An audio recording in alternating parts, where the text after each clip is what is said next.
The phone buzzed 3 times before Ray Harmon heard it. He was standing in Marcus Webb's driveway, 70 miles outside of Terre Haute, rolling the kinks out of his shoulders after 10 days on the road. His boots were caked in Indiana clay. His leather vest was stiff with dried sweat and highway dust.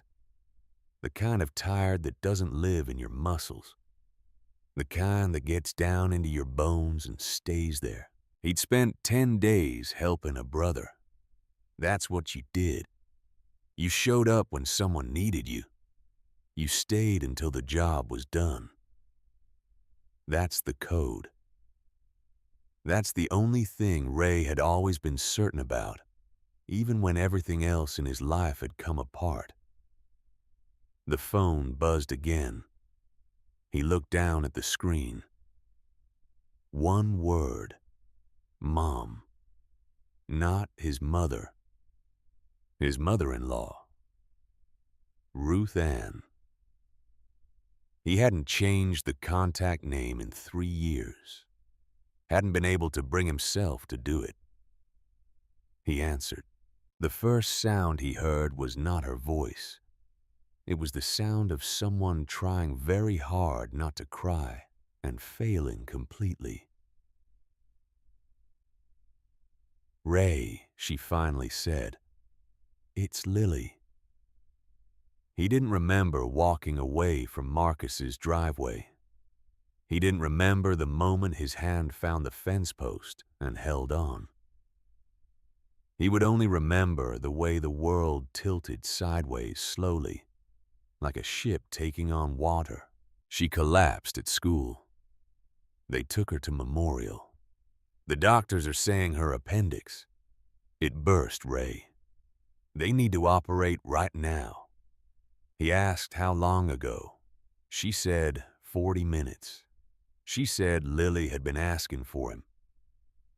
She said the words that no father ever wants to hear across 200 miles of open highway. She keeps saying, "Daddy." She won't stop saying it. Ray stood in the dark and let those words hit him the way they needed to hit him.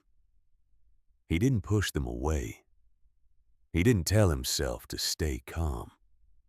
He just stood there in Marcus Webb's driveway under a sky full of cold October stars and felt the full weight of what was happening. Then he started moving. He told Ruth Ann he was coming.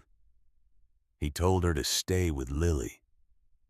He told her to tell Lily that Daddy was on his way and he wasn't stopping for anything. He hung up before his voice could break. Marcus came out of the house. He read Ray's face the way old friends learn to read each other, without words, without explanation. He gripped Ray's shoulder hard and said, "Just ride safe." Ray was already on the bike. The engine turned over and roared to life, and for the first time in 10 days, the sound of it didn't comfort him. It just meant motion. It just meant the gap between him and his daughter was finally starting to close. He twisted the throttle and tore out onto the highway. 200 miles. 4 hours minimum. That's what the math said. But Ray Harmon had stopped thinking in terms of what the math said the moment he heard Ruth Ann's voice crack on the other end of that line. He thought instead about the last time something like this had happened, about another highway, another night, another phone call he'd answered too late. He thought about Claire. 3 years ago, Ray had been on a club run out of Louisville. It was supposed to be a long weekend, nothing serious, just brothers on the road the way brothers sometimes needed to be. Claire had packed his bag for him. She'd stood in the doorway of their house and watched him load the bike, and she'd smiled that specific smile of hers, the one that said she understood the part of him she could never fully reach. He'd kissed her. He'd told her he'd be back Sunday. He didn't make it back Sunday. He made it back Monday morning, and by then Claire was gone. She'd been driving back from her sister's house on Highway 9 when a man 3 times the legal limit crossed the center line and took everything from Ray Harmon in the space of one heartbeat. Lily had been home with a babysitter that night. She was 4 years old. She was asleep in her bed when the world changed. Ray had stood in the hospital hallway and looked at the chaplain's face and known before a single word was spoken. He'd stood there in his road clothes, still smelling like 2 days of highway and exhaust, and he had understood with perfect and terrible clarity that he had been 200 miles away when the only person who had ever really known him needed him to be standing right beside her. He hadn't been there. That was the thing about grief that nobody warned you about. It wasn't just the loss. It was the specific shape of your failure, the precise angle at which you had let someone down. Ray had carried that angle inside him for 3 years like a piece of broken glass that never stopped cutting. And now, on a dark Indiana highway with the speedometer climbing past 90, he felt that glass shift in his chest all over again, because here he was, on a road, 200 miles from his daughter. Again. He pushed the bike harder. The highway stretched out ahead of him, flat and dark and indifferent. Small towns came and went like brief interruptions in the blackness. Gas stations, grain elevators, church steeples, catching the moonlight and letting it go. Ray didn't see any of it. He saw only the white line unspooling beneath his front tire and the distance that still remained between him and Lily. He had a photograph taped to his speedometer. He'd been carrying it for years. It was a picture of Lily at age 5, gap-toothed and wild-haired, holding up a drawing she'd made of Ray on his motorcycle. Crayon, blue and black, and a sunset behind him that she'd colored in orange because orange was his favorite. She'd written along the bottom in shaky 5-year-old letters, "My daddy is the best rider in the world." He glanced at it every time he looked down at his speed. "Hang on, baby girl. Daddy's coming." The miles ticked away. 70, 65, 60. His phone, mounted on the handlebars, lit up twice with messages he couldn't read at this speed. He pressed the voice button and heard his mother-in-law's voice. "She's still in surgery. The doctors haven't come out yet. Please hurry, Ray." He leaned forward over the tank and gave the engine everything it had. He had been riding for just over an hour when his body sent him the first serious warning. His hands had been shaking on the handlebars for the last 20 miles, not from cold, not from nerves alone, but from hunger. He'd eaten a gas station sandwich at noon and nothing since. The kind of emptiness that starts as discomfort and becomes dangerous. His vision was beginning to blur at the edges just slightly, just enough to notice. He could not afford to pass out 90 miles from the hospital. The sign for Crowfield appeared in his headlight. Population 3,200. Exit in 1 mile. He took the exit. Crowfield, Indiana looked the way most small Indiana towns look at that hour. Quiet in a way that wasn't peaceful, just empty. The main street had 3 stoplights and a hardware store and a barber shop with a hand-painted sign in the window. A bank. A pharmacy. A Baptist church with a reader board out front that said, "Prayer changes things." Ray didn't know if that was true. He'd prayed every night for 3 years, and Claire was still gone. He found the diner 2 blocks off the main drag. Mama's Table. The neon sign in the window flickered orange and white. Through the glass, he could see maybe 15 people inside families, mostly a couple of older men at the counter, a table of teenagers in the back corner. Normal people doing normal things on a Thursday night. He cut the engine. He sat on the bike for a moment and looked at himself in the small mirror mounted to the handlebars. 3 days of stubble. Eyes that had too much highway in them. The Hells Angels patch on his vest front and center the way it always was. The way it had been for 20 years. He had never once been ashamed of that patch. He pushed through the door. The bell above it chimed, and the room stopped, not all at once. It happened the way a ripple moves across water. First, the nearest tables went quiet, then the ones behind them. Then the teenagers in the back corner put their phones down for the first time, in probably hours. The older men at the counter turned on their stools. A woman near the window pulled her daughter closer, without appearing to realize she was doing it. Ray stood in the doorway and met the silence head on. He had done this 1,000 times. Walked into a room and felt the temperature drop because of what he was wearing. You got used to it the way you got used to a lot of things. You learned how to stand in the middle of it and not flinch. He was looking for a booth in the corner when she came out of the kitchen. She was maybe 30 years old, with her hair pulled back tight, and an apron that had seen a long shift. Her name tag said, Darlene. She came out of the kitchen wiping her hands on a dish towel, and she looked at Ray the way very few people in that room were looking at him.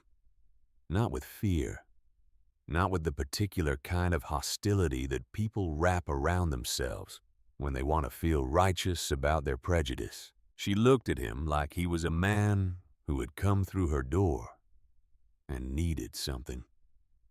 Welcome to Mama's table, she said. Her voice carried across the room like it owned the room because it did. This was her place. You could feel that in the way she stood. Take any seat. What can I get you? Someone coughed at a nearby table. A pointed sound. The kind of sound that's meant to be heard. Ray chose the booth in the corner, the one with his back to the wall, and a clear line to the door. Old habit. He sat down, and the vinyl creaked under him. The woman in the floral dress 3 tables over raised her voice. Darlene, she said. Her name was Mrs. Hartwell. Ray would learn that later. At the moment, she was just a woman in a floral dress whose voice had the particular quality of someone who was used to people listening to her. I need you to come here a moment. I'll be with you shortly, Mrs. Hartwell. Darlene didn't stop walking toward Ray's booth. That is not a customer. That is a Darlene set a menu down in front of Ray.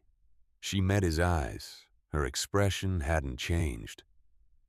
You look like you've been on the road a while. What do you need? Something fast, Ray said. Anything. I have to keep moving. My daughter's in surgery. He hadn't meant to say that last part. It came out before he could stop it. Maybe because he hadn't said it out loud to anyone yet. And some part of him needed to hear it in his own voice to make it real. Something shifted in Darlene's face, not pity. Something closer to recognition.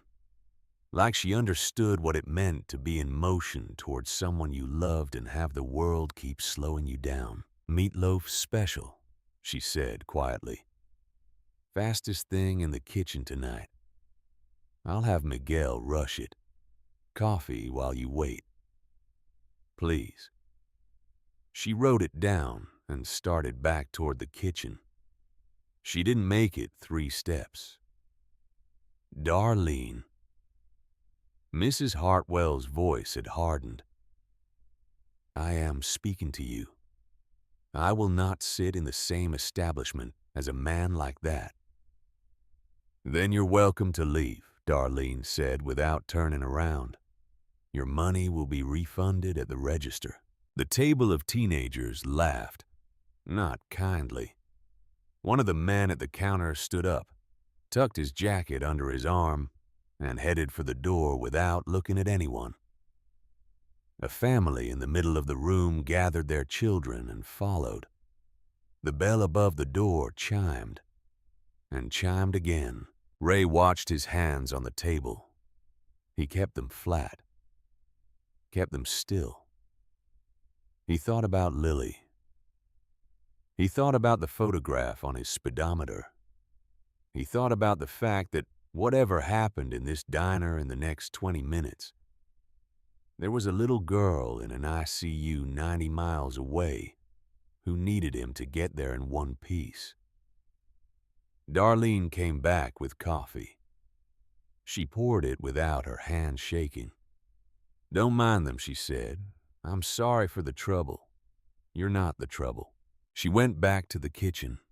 Mrs. Hartwell made one more attempt loudly to make her displeasure known to anyone who would listen. The old man at the counter banged his cane against the floor once hard and said something about standards. 2 more families left. The bell chimed.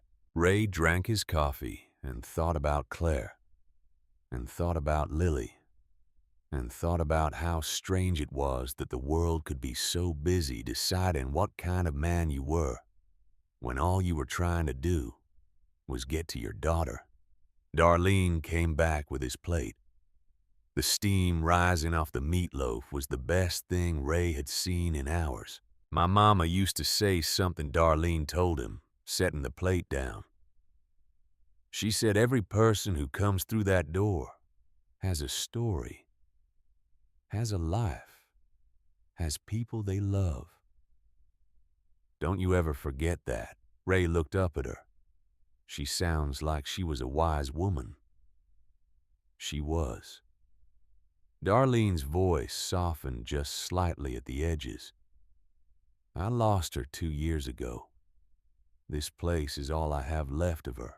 Ray looked around the half-empty diner, the flickering neon sign in the window, the photographs on the walls, decades of them, the same building in different eras, different faces, the same warmth underneath. "She'd be proud of you," he said. He meant it. Darlene looked at him for a moment longer than was necessary for a transaction between strangers. Then she nodded once and went to check on the remaining tables. Ray ate. He ate fast and with purpose, the way a man eats when food is fuel and nothing more. He was halfway through the plate when he heard footsteps behind him, fast and deliberate, and looked up to see Mrs. Hartwell coming back through the door. Her purse clutched to her chest. Her face flushed red above the collar of her floral dress. "My wallet," she said. Her voice was shaking. "I got to my car and realized my wallet is missing. It was in my purse when I sat down. And now, it isn't there. And you," she pointed at Ray, "you're the only one who could have taken it." Ray set down his fork. He kept his voice level. He kept his hands visible on the table. "I haven't moved from this booth since I sat down." "Liar." She was nearly shouting now. "Tom, call the police. Someone call the police right now. He is a Hell's Angel." Her husband, a small, miserable-looking man, already had his phone out. Darlene came from the kitchen fast. She positioned herself between Mrs. Hartwell and Ray's booth. "He has been sitting in plain sight since the moment he walked in. I have been watching him. He did not take your wallet." "Of course you'd say that." Mrs. Hartwell's voice pitched higher. "You let him in here. You served him. Whatever happens in this place is on you." The door opened 4 minutes later. Not a regular deputy.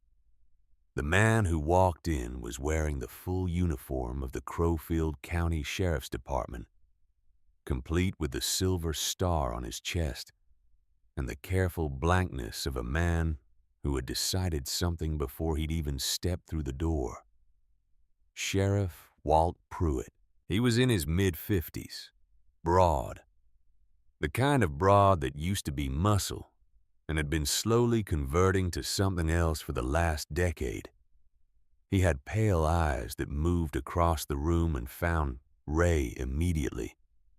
And when they did something behind them, sharpened. Ray had seen that look before. It wasn't law enforcement.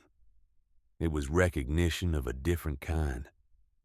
"Someone called about a theft," Pruitt said. His voice was unhurried. He had all the time in the world. "Yes." Mrs. Hartwell stepped forward and told her story. She told it loudly and with many gestures in Ray's direction. Pruitt listened with the patience of a man who had already made up his mind. Then he walked to Ray's booth. "Sir, I'm going to need you to stand up and place your hands where I can see them." Ray stood slowly. He kept his movements deliberate and visible. He had done nothing wrong, and he knew it. And it didn't matter at all because in this room with this man wearing that star, the facts were secondary to the story people had already decided to tell about him. Pruitt patted him down, thoroughly. Pockets emptied onto the table. Wallet, keys, phone change, the small roll of electrical tape. He always carried a crumpled receipt from a gas station in Louisville. $23 in cash.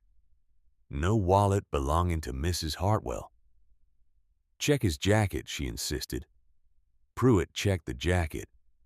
Every pocket. Nothing. His motorcycle. "He's probably all ready," Ma'am Pruitt said. "We can't search a man's vehicle without probable cause or consent. He's a Hell's Angel." "Isn't that sufficient?" "It is not," Pruitt said. But his eyes stayed on Ray's for a moment too long. There was something communicating itself in that look. Something that wasn't about the law at all. Mrs. Hartwell huffed and dug through her purse one more time. Her hand went under the front flap. Stopped. When she straightened up, she was holding a brown leather wallet. The room went silent. Darlene leaned against the counter with her arms folded. Mrs. Hartwell stared at the wallet in her hand. "It was in a different compartment. I didn't realize." Pruitt turned to Ray. He took his time doing it. "You're free to go," he said finally. "Sorry for the inconvenience." The words came out perfectly flat. No embarrassment. No acknowledgement of what had just been put Ray through in front of a room full of people. Just the procedural language of a man who had performed a function and was moving on. Ray gathered his things from the table. His hands were steady. His jaw was set. He thought about Lily. He paid Darlene at the counter more than the meal cost, and she pushed half of it back across the counter without making a production of it. "Your daughter's gonna be fine," she said quietly. "I can feel it. Now go." Ray went. He pushed out through the door and walked across the gravel parking lot toward his bike, in the far corner where he left it under the edge of the light. The October air was cold against his face. Above the town, the sky was enormous and completely indifferent to the specifics of one man's night. He saw the bike. He stopped. For a moment, he just stood there in the dark and looked at what had been done. The rear tire was flat. Not a slow leak. Flat, completely flat, the rim sitting nearly on the gravel. He crouched down and found the valve stem. It had been deliberately loosened. He moved to the engine compartment. Spark plug wires pulled loose and neatly coiled to one side, as if someone wanted him to find them and understand that this was intentional. He checked the oil reservoir. Fine sand or maybe dirt poured in through the cap, which had been left slightly ajar. This was not vandalism. This was precise. This was someone who knew what they were doing. Someone who had looked at this motorcycle and understood exactly which three things to damage to ensure it would not start, and had done it quickly and quietly while Ray was occupied inside. While Sheriff Pruitt was taking his time, Ray stood up slowly in the dark parking lot. The rage moved through him like heat starting in his chest and working outward to his hands. And he stood still inside it and let it pass. The way you let a wave pass, when you know the ocean has 10,000 more behind it, and there's no point in fighting the first one. Then he heard footsteps on the gravel behind him. He turned. Coming across the parking lot from the direction of the side street, moving casually, was a young man, maybe 17, wearing jeans and a gray jacket. His right hand swung loosely at his side, and in the yellow sodium light from the street lamp, Ray could see a dark smear across the back of his knuckles. Engine oil. The young man saw Ray looking at him. He didn't stop walking. He didn't speed up. He just held Ray's gaze for exactly 2 seconds with an expression of complete absence, the careful non-expression of someone who had rehearsed this moment. And then he looked away and walked on. Ray watched him go. He recognized the shape of that face, the jaw, the set of the shoulders. He'd seen it earlier tonight at the gas station 2 blocks away, standing next to a man in his 50s who had been talking to Sheriff Walt Pruitt in a voice low enough to be private. He didn't know the name yet. He would learn it soon enough. But he understood now, completely and precisely. He had been set up from the moment he pulled into Crowfield. The accusation inside the diner, the extended search, the time it had taken for the sheriff to finish his business and allow Ray to leave. All of it was a clock. Someone had been buying minutes, and they had used those minutes to make sure Ray Harmon wasn't going anywhere tonight. He stood in the parking lot with a dead motorcycle and 90 miles still between him and Lily. And he did the only thing available to him. He started pushing. 700 pounds of machine doesn't want to move. You have to convince it. You have to put your shoulder into it and find a rhythm and stay in that rhythm, no matter what your back is telling you. About the last 10 days, Ray pushed the bike out of the parking lot and onto the sidewalk and started moving down Main Street in the direction his phone's GPS told him to go. He found the first repair shop 4 blocks down, Greer's Auto and Cycle. The lights were still on in the garage bay. He pushed the bike up the driveway and a man in coveralls looked up from under a pickup truck's hood. He was in his 50s, thick forearms, gray at the temples. He took one look at Ray, one look at the Hells Angels patch and stood up straight. "We're closed. Your lights are on for paying customers." The man wiped his hands on a rag he didn't need to wipe. "Not for your kind. I'll pay double. Triple. Name the price. It's not about the price." The man walked to his workbench and put it between them. "I know who you people are. I know what you do. I don't do business with criminals. I'm not a criminal. I'm a father trying to get to his daughter. She's in surgery right now." The man said nothing. His face said everything. It said he'd already decided and facts were not relevant to decisions already made. Ray pushed the bike back out to the sidewalk. The second shop was 6 blocks further.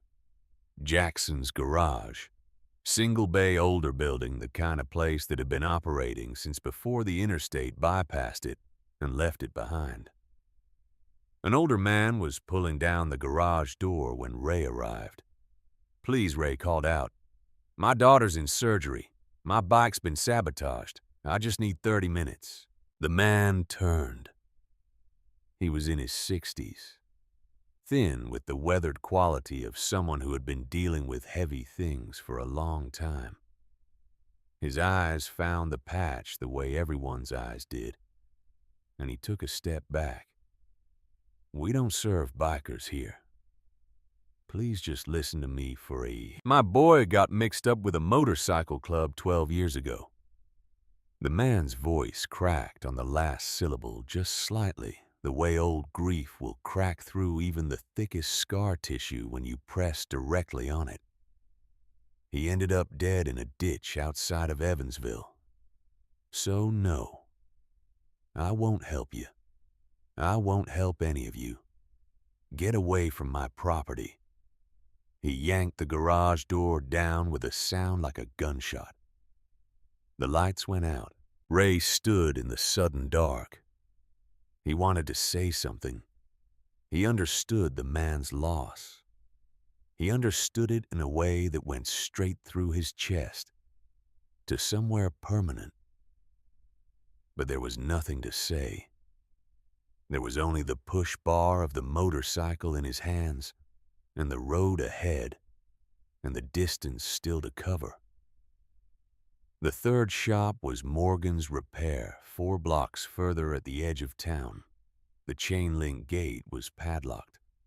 A sign zip-tied to the fence read, "Hours Monday to Friday, 8 a.m. to 5 p.m. Ray rattled the gate. He called out. He stood in the silence that answered him and breathed. His phone lit up. A message from Ruth Ann. "She's still in surgery. The doctors haven't said anything yet." "Where are you?" He typed back with shaking thumbs. "Bike trouble. Coming as fast as I can." He sat down with his back against the chain-link fence. The dead motorcycle leaning beside him. And for a moment, just a moment, he let himself understand the full weight of what was happening. Not the rage, not the logistics, just the weight. He was 90 miles from Lily. His bike was dead. 3 mechanics had refused him. And whatever was happening in that operating room was happening without him.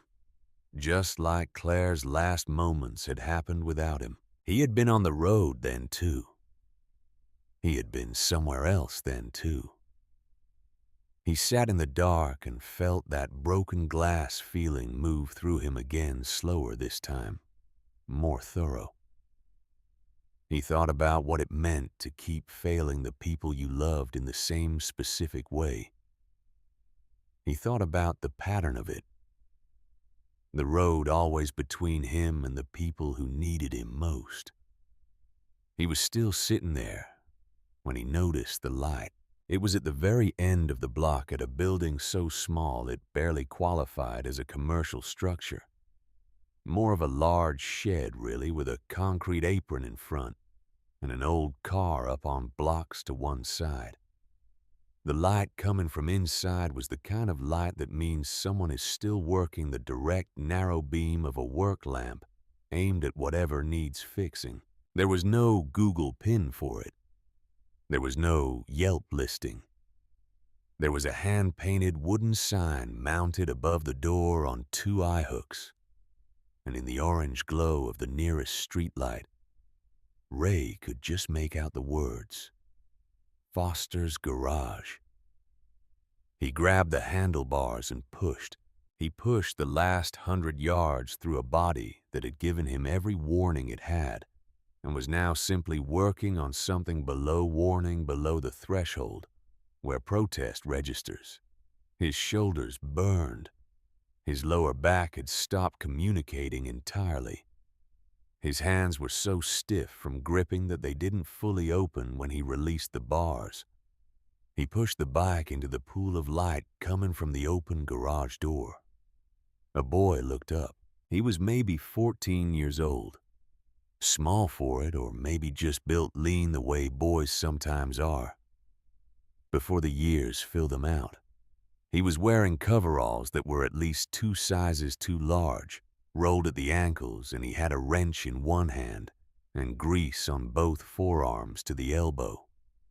He'd been crouched over a small engine, some kind of small equipment motor, set up on a wooden work table, and he straightened up now and looked at Ray with the particular directness of a kid who had learned not to waste time being surprised.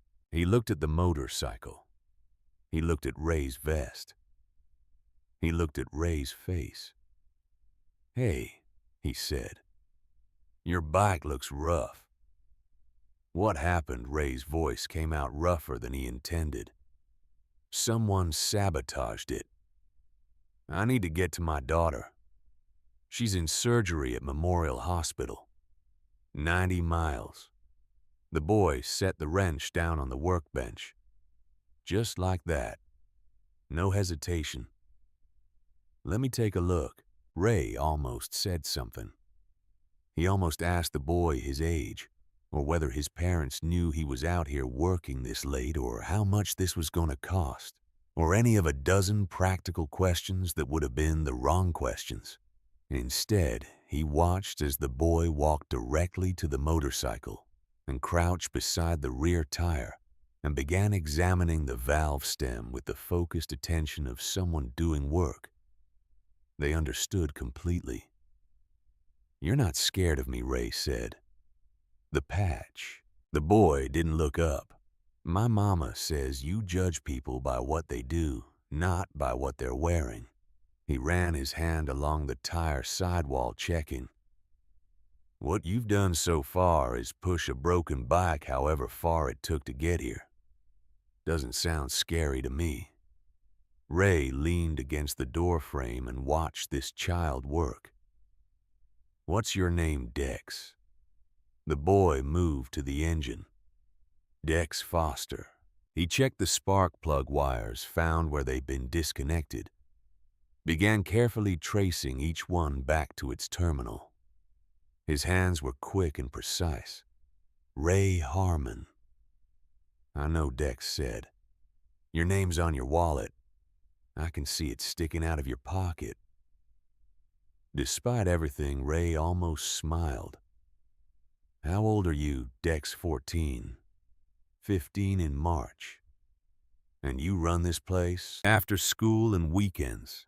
Dex didn't say it with any particular pride or complaint, just stated it the way you state a fact that has been true long enough to stop feeling unusual. "My dad taught me the basics. He passed when I was 8. Mom works 2 jobs. This helps." Ray looked around the garage, the tools arranged on pegboard, with careful outlines drawn around each one. "So you always knew where it belonged." The small notebook open on the workbench with entries in neat handwriting. The old car on blocks in the corner, partially disassembled someone's project that was being worked through methodically, piece by piece. "What was your dad's name?" Ray asked. "James," Dex said. "James Foster." Ray was quiet for a moment. He looked at the back of the boy's neck, bent over the engine in concentration. Something had shifted in his chest. Something he couldn't quite name, a recognition that operated below the level of words. "He was a good man," Ray said carefully. "James Foster." Dex looked up from the engine. His face was still. You knew him, I knew of him. He had a reputation in certain circles. He was the best person I ever knew. Dex held Ray's gaze for a moment, then went back to the engine.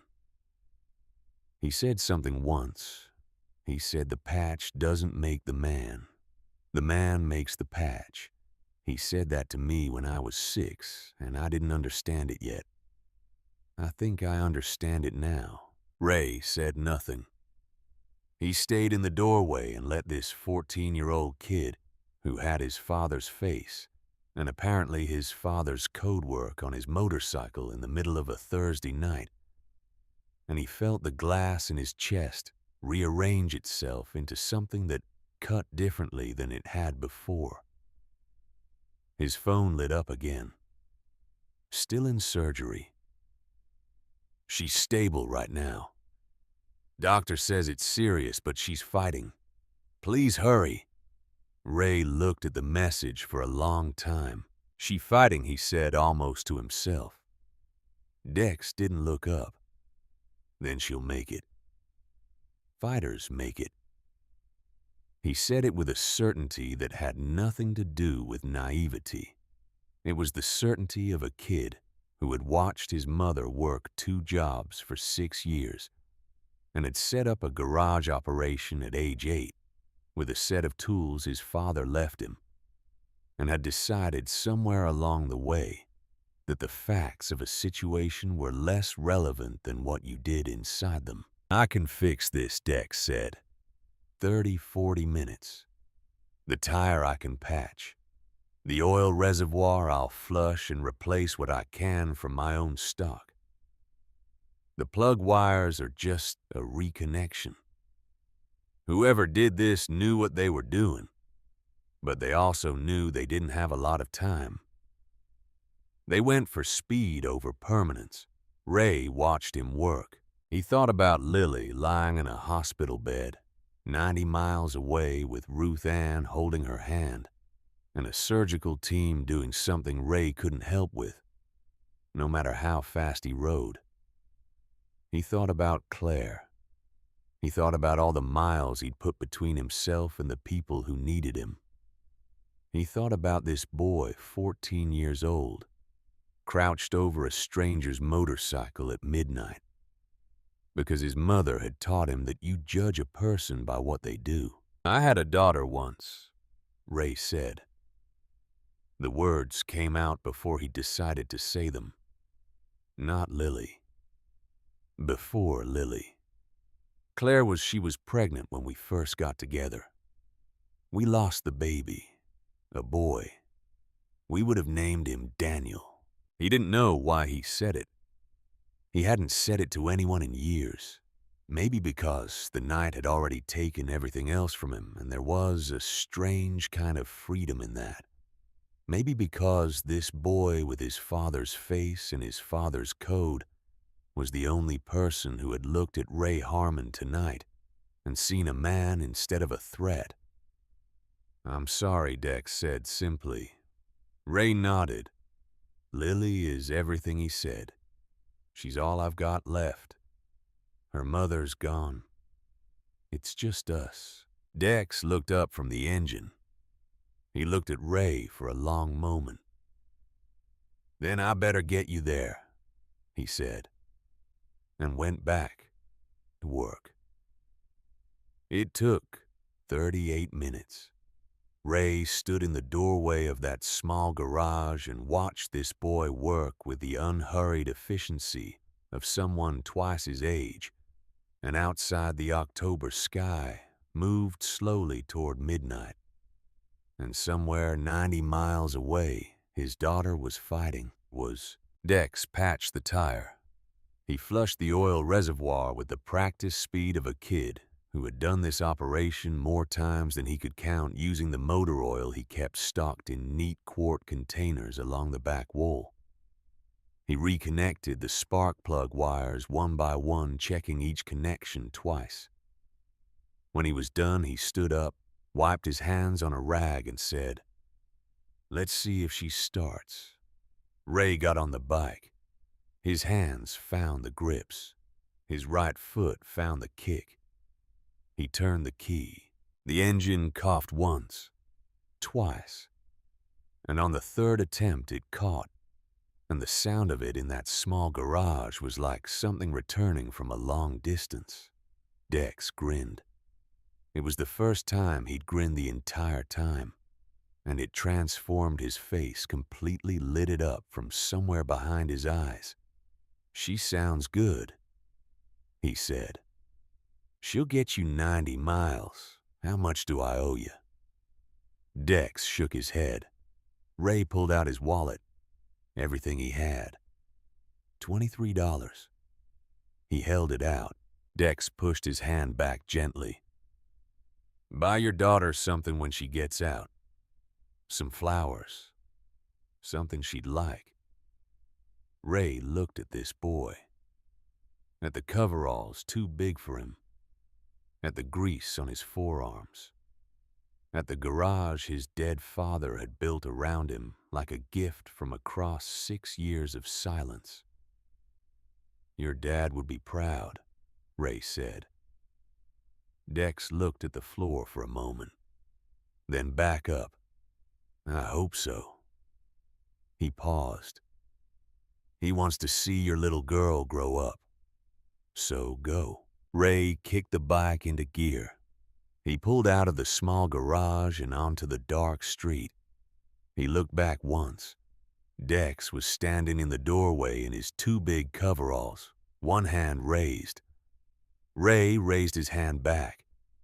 Then he twisted the throttle and the engine roared and Crowfield, Indiana began to fall away behind him. The speedometer climbed. 70, 80, 90.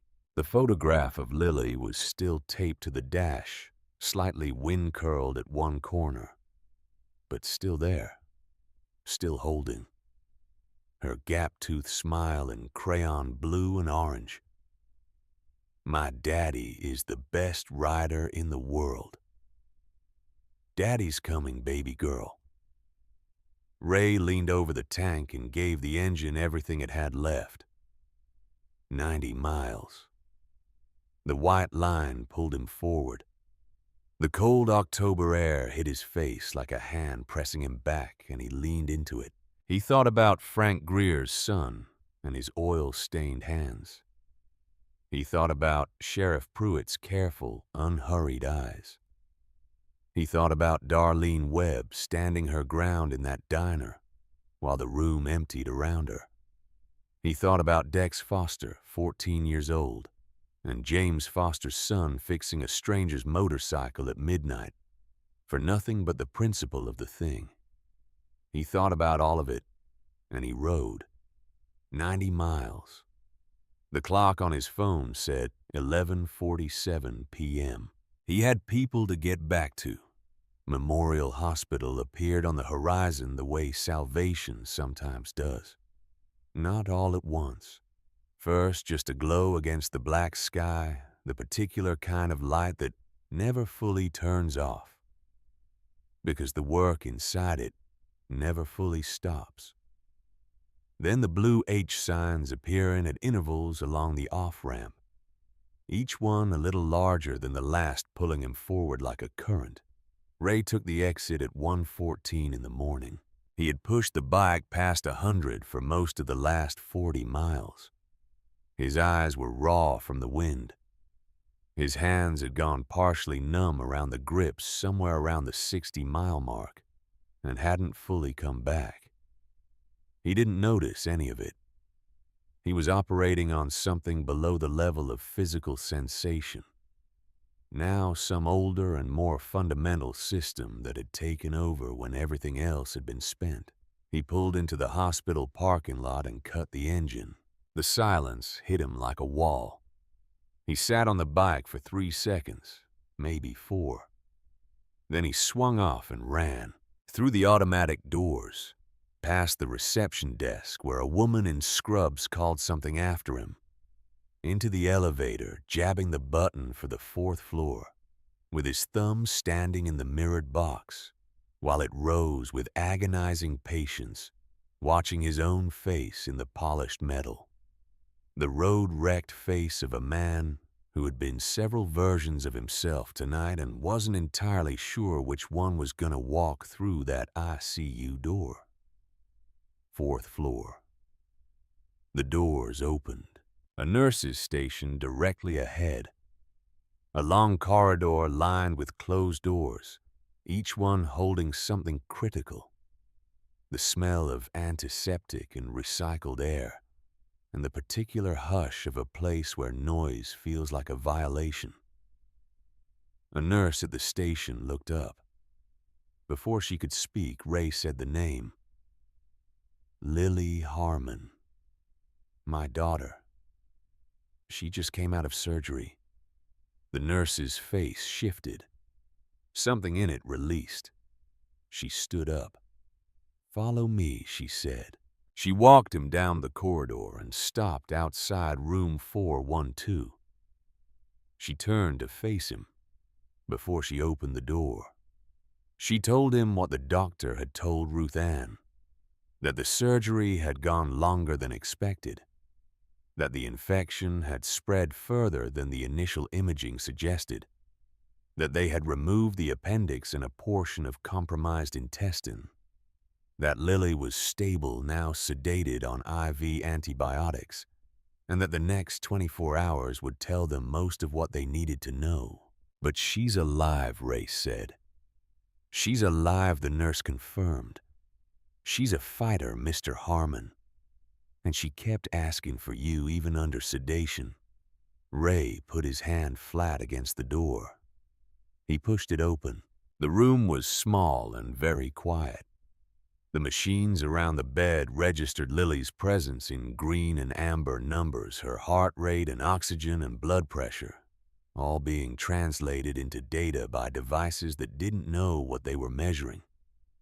Didn't know that what they were measuring was everything. The IV stand held 3 bags. There were tubes. There were wires. And in the center of all of it, in a hospital bed that was too large for her by a factor that made his chest seize, was Lily. She looked so small.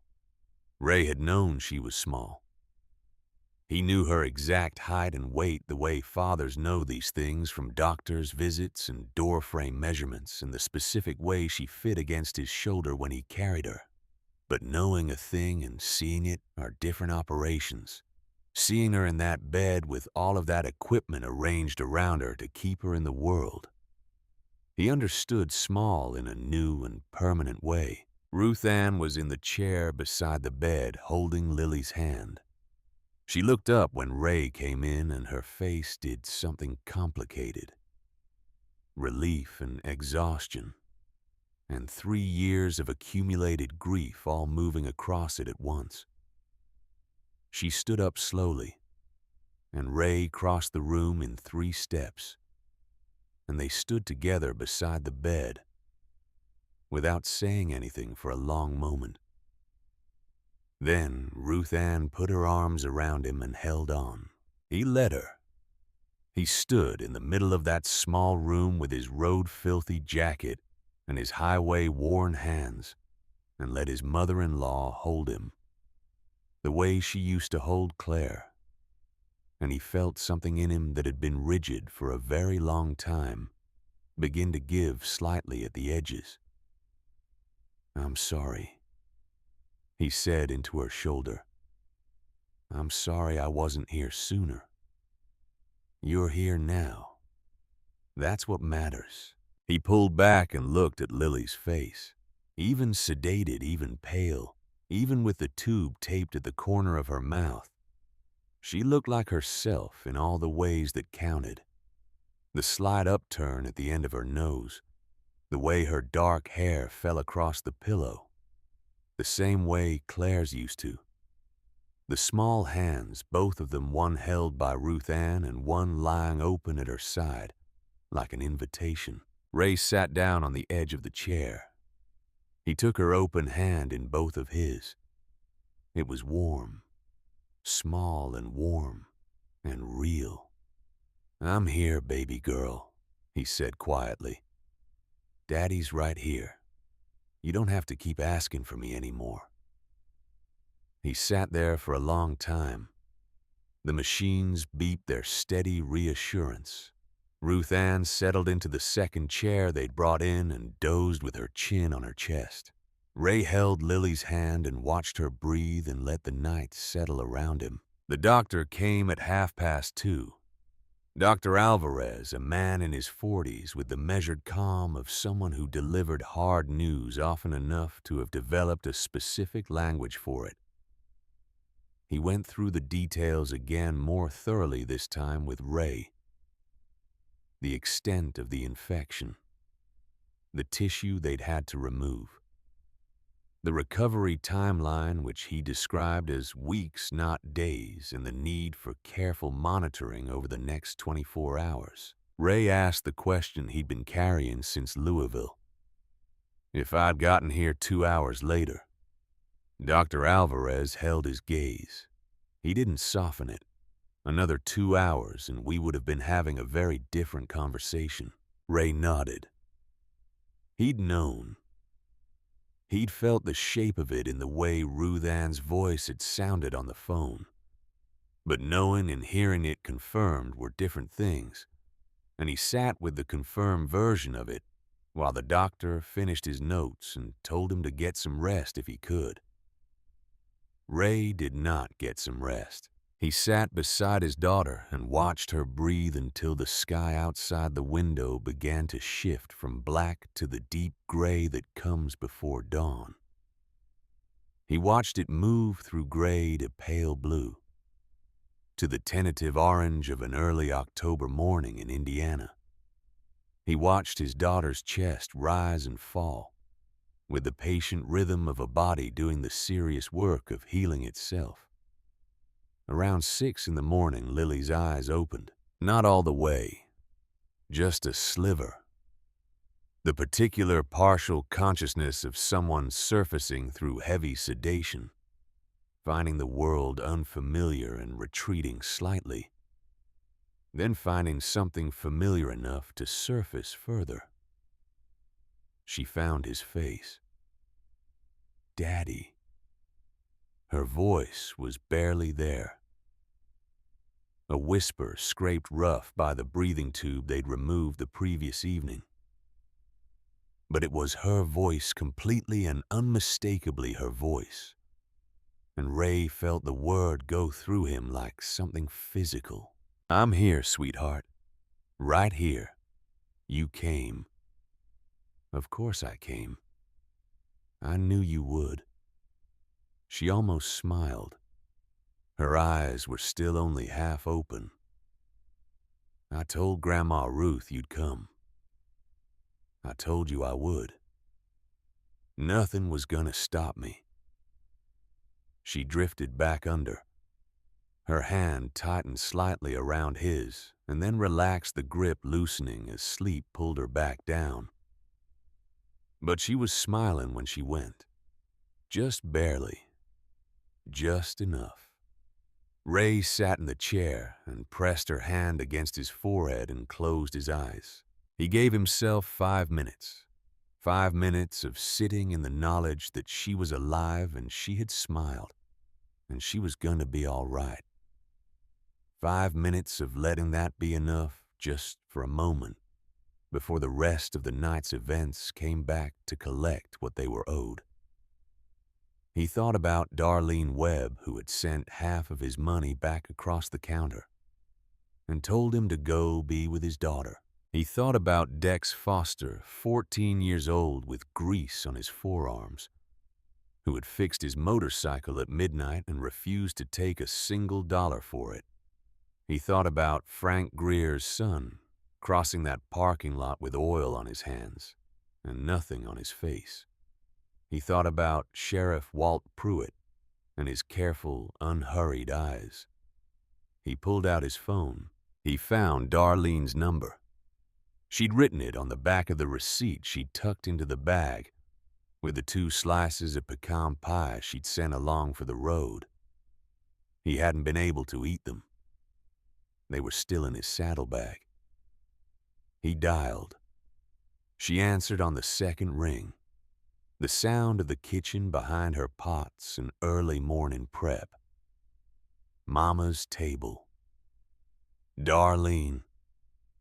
It's Ray Harmon. From last night. A pause. Then her voice shifted. How's your daughter? She made it through surgery. She woke up a little while ago. She's gonna be okay. He heard Darlene exhale. A long and genuine exhale. Thank God. She was quiet for a moment. I'm glad you made it. I wanted to call and thank you. What you did last night, standing your ground like that when everyone else was walking out. It meant something. It meant more than I could say in that diner. I just did what was right. I know. That's why it meant something. There was a silence on the line that felt heavier than the words around it. Ray noticed it the way you notice a change in weather before you can identify specifically what has changed. Darlene, he said. What happened? Another silence. Longer. It's not your problem, she said finally. Tell me anyway. She told him. The supply company that had been providing Mama's table with dry goods and produce for 11 years had called that morning at 7:30 and canceled the contract. No warning, no prior indication of any problem. The representative on the phone had been brief and impersonal, and had cited when pressed a vague reference to a review of their client accounts. Darlene had called the account manager she'd worked with directly for 4 years. He hadn't answered. That was the first thing. The second was the bank.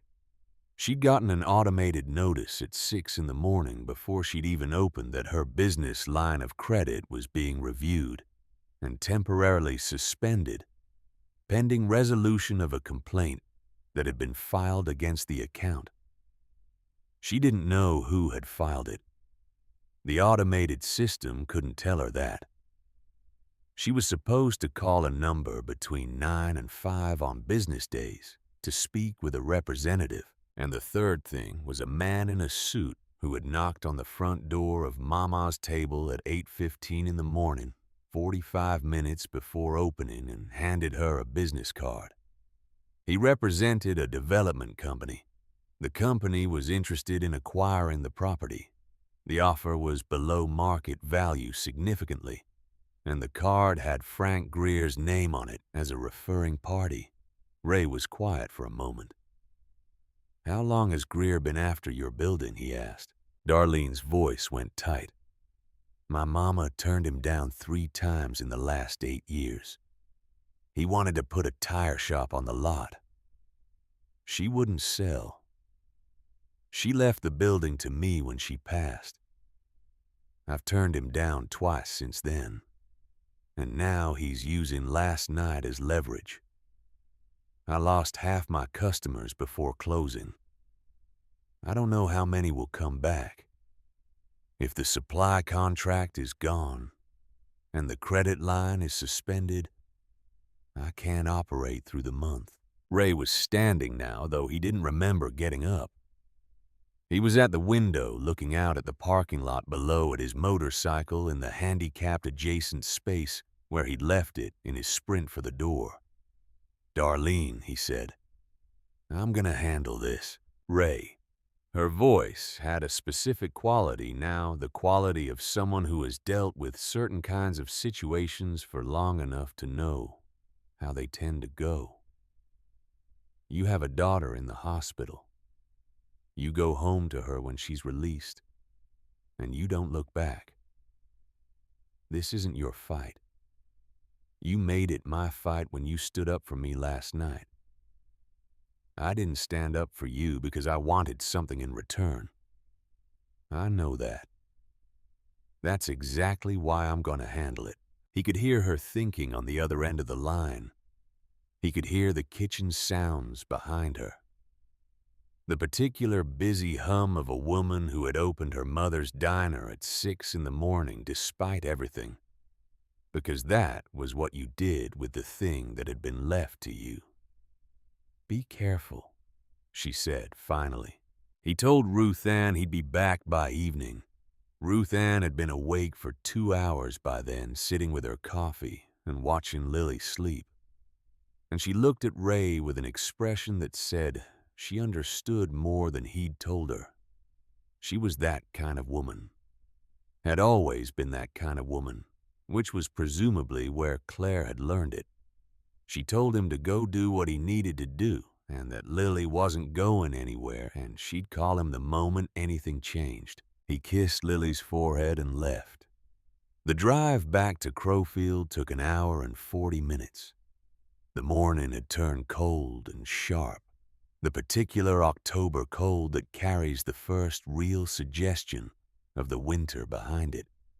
Ray rode it with his face set and his hands steady on the bars, and he thought about what he was going to do when he got there. He saw the diner first. He'd already known from what Darlene had described, but knowing and seeing were different. The front wall of Mama's table had been hit sometime in the night, black spray paint wide and careless covering the lower half of the warm yellow brick. Words Ray would not repeat to anyone. The word traitor in letters 2 feet high. An arrow pointing at the front door. He sat on his bike and looked at it for a moment. Then he drove to the other end of the town. Foster's garage looked worse in daylight than anything he'd imagined. The front window had been punched in completely safety glass, scattered across the concrete apron, in a broad fan that caught the morning light.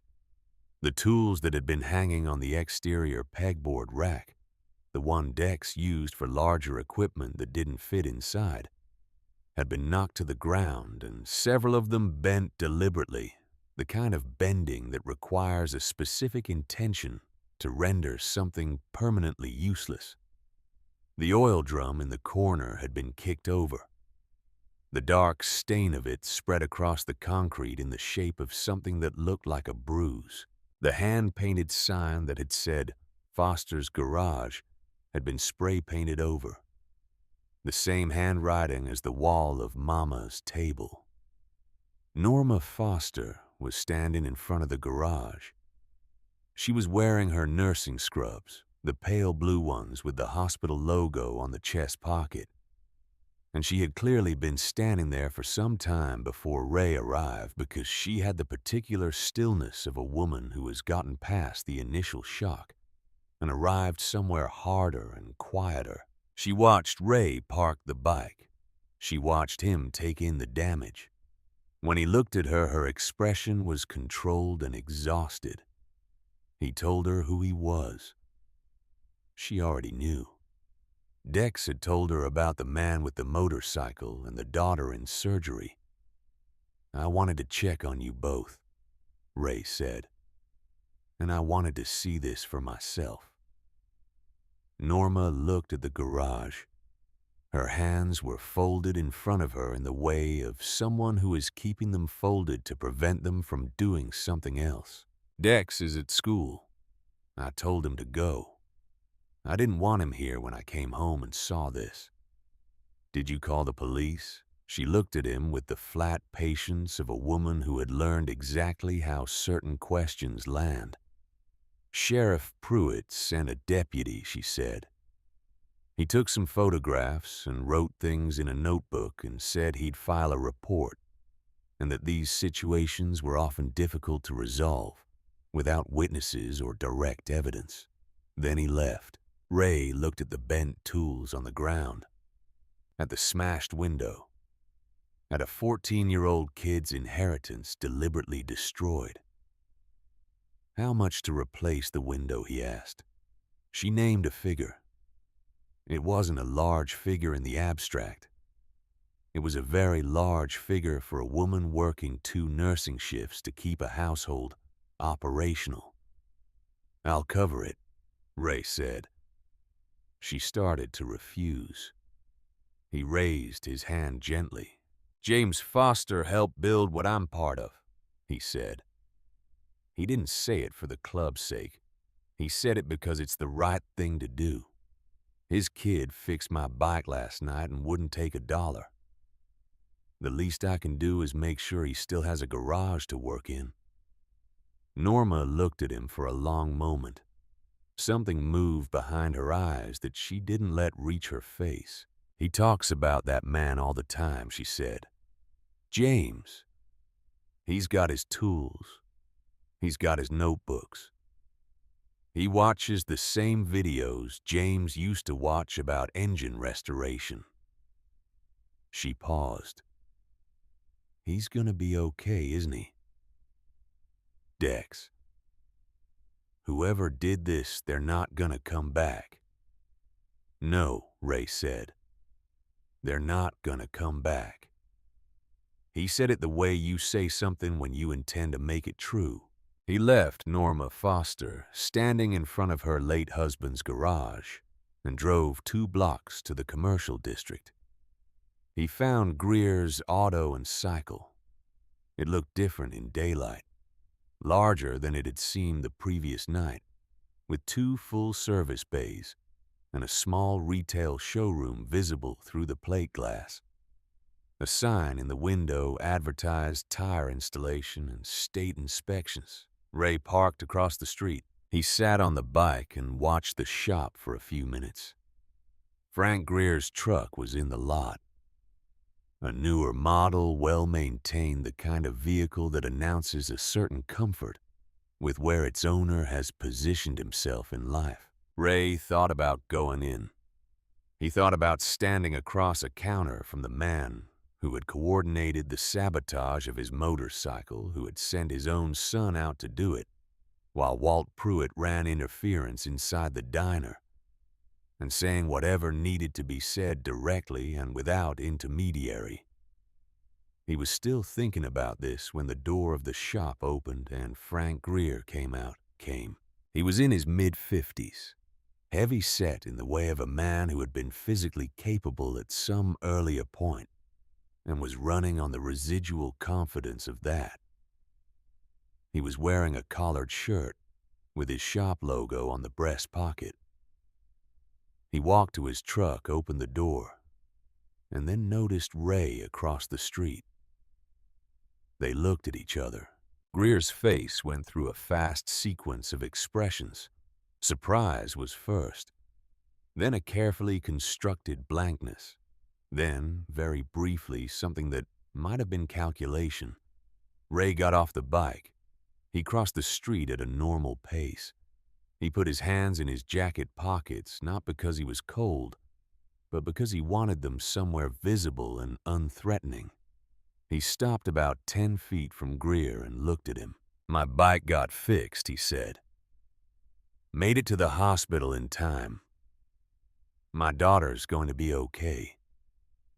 Greer said nothing. "I wanted you to know that," Ray said. "Whoever thought they were going to slow me down last night didn't manage it. I wanted to make sure that was clear." I don't know what you're talking about," Greer said. His voice was steady, practiced. "Your boy needs to wash his hands better," Ray said. "Engine oil has a way of staying in the knuckle creases." Something moved behind Greer's eyes. A brief reassessment. "I think you should leave Crowfield," he said, "before something else goes wrong." Ray looked at him for a long moment. He cataloged the man. The way he was standing, slightly turned toward the open truck door, not quite blocking, but positioned for quick access to the cab. The way his chin was slightly elevated. The way his voice had settled into a cadence that was meant to sound like a warning, but was actually structured more like fear hiding behind aggression.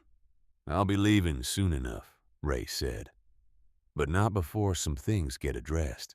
He turned and walked back across the street. He had what he needed. Not evidence, not yet. But he understood the shape of it now completely.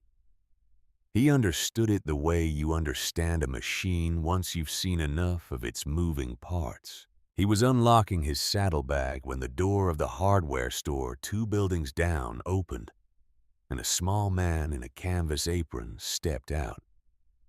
He was in his 60s with the compact, careful presence of someone who had operated the same business in the same town for a long time, and had therefore witnessed considerable amounts of whatever this particular town produced. He looked at Ray. Then he looked at Greer's shop. Then back at Ray. "You the biker from last night," he said. "The one Walt Pruitt had in the diner." "That's me." The man in the apron looked up and down the street. He lowered his voice.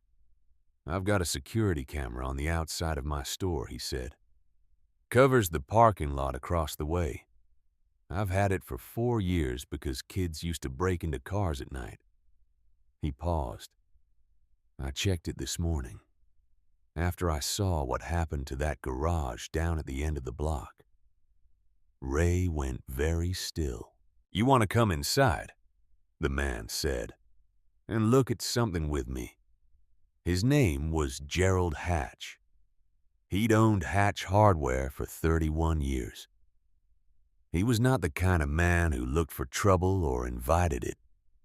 He was the kind of man who kept his head down and ran his store and went home to his wife and didn't say much about the things he observed in the daily operation of a small Indiana town.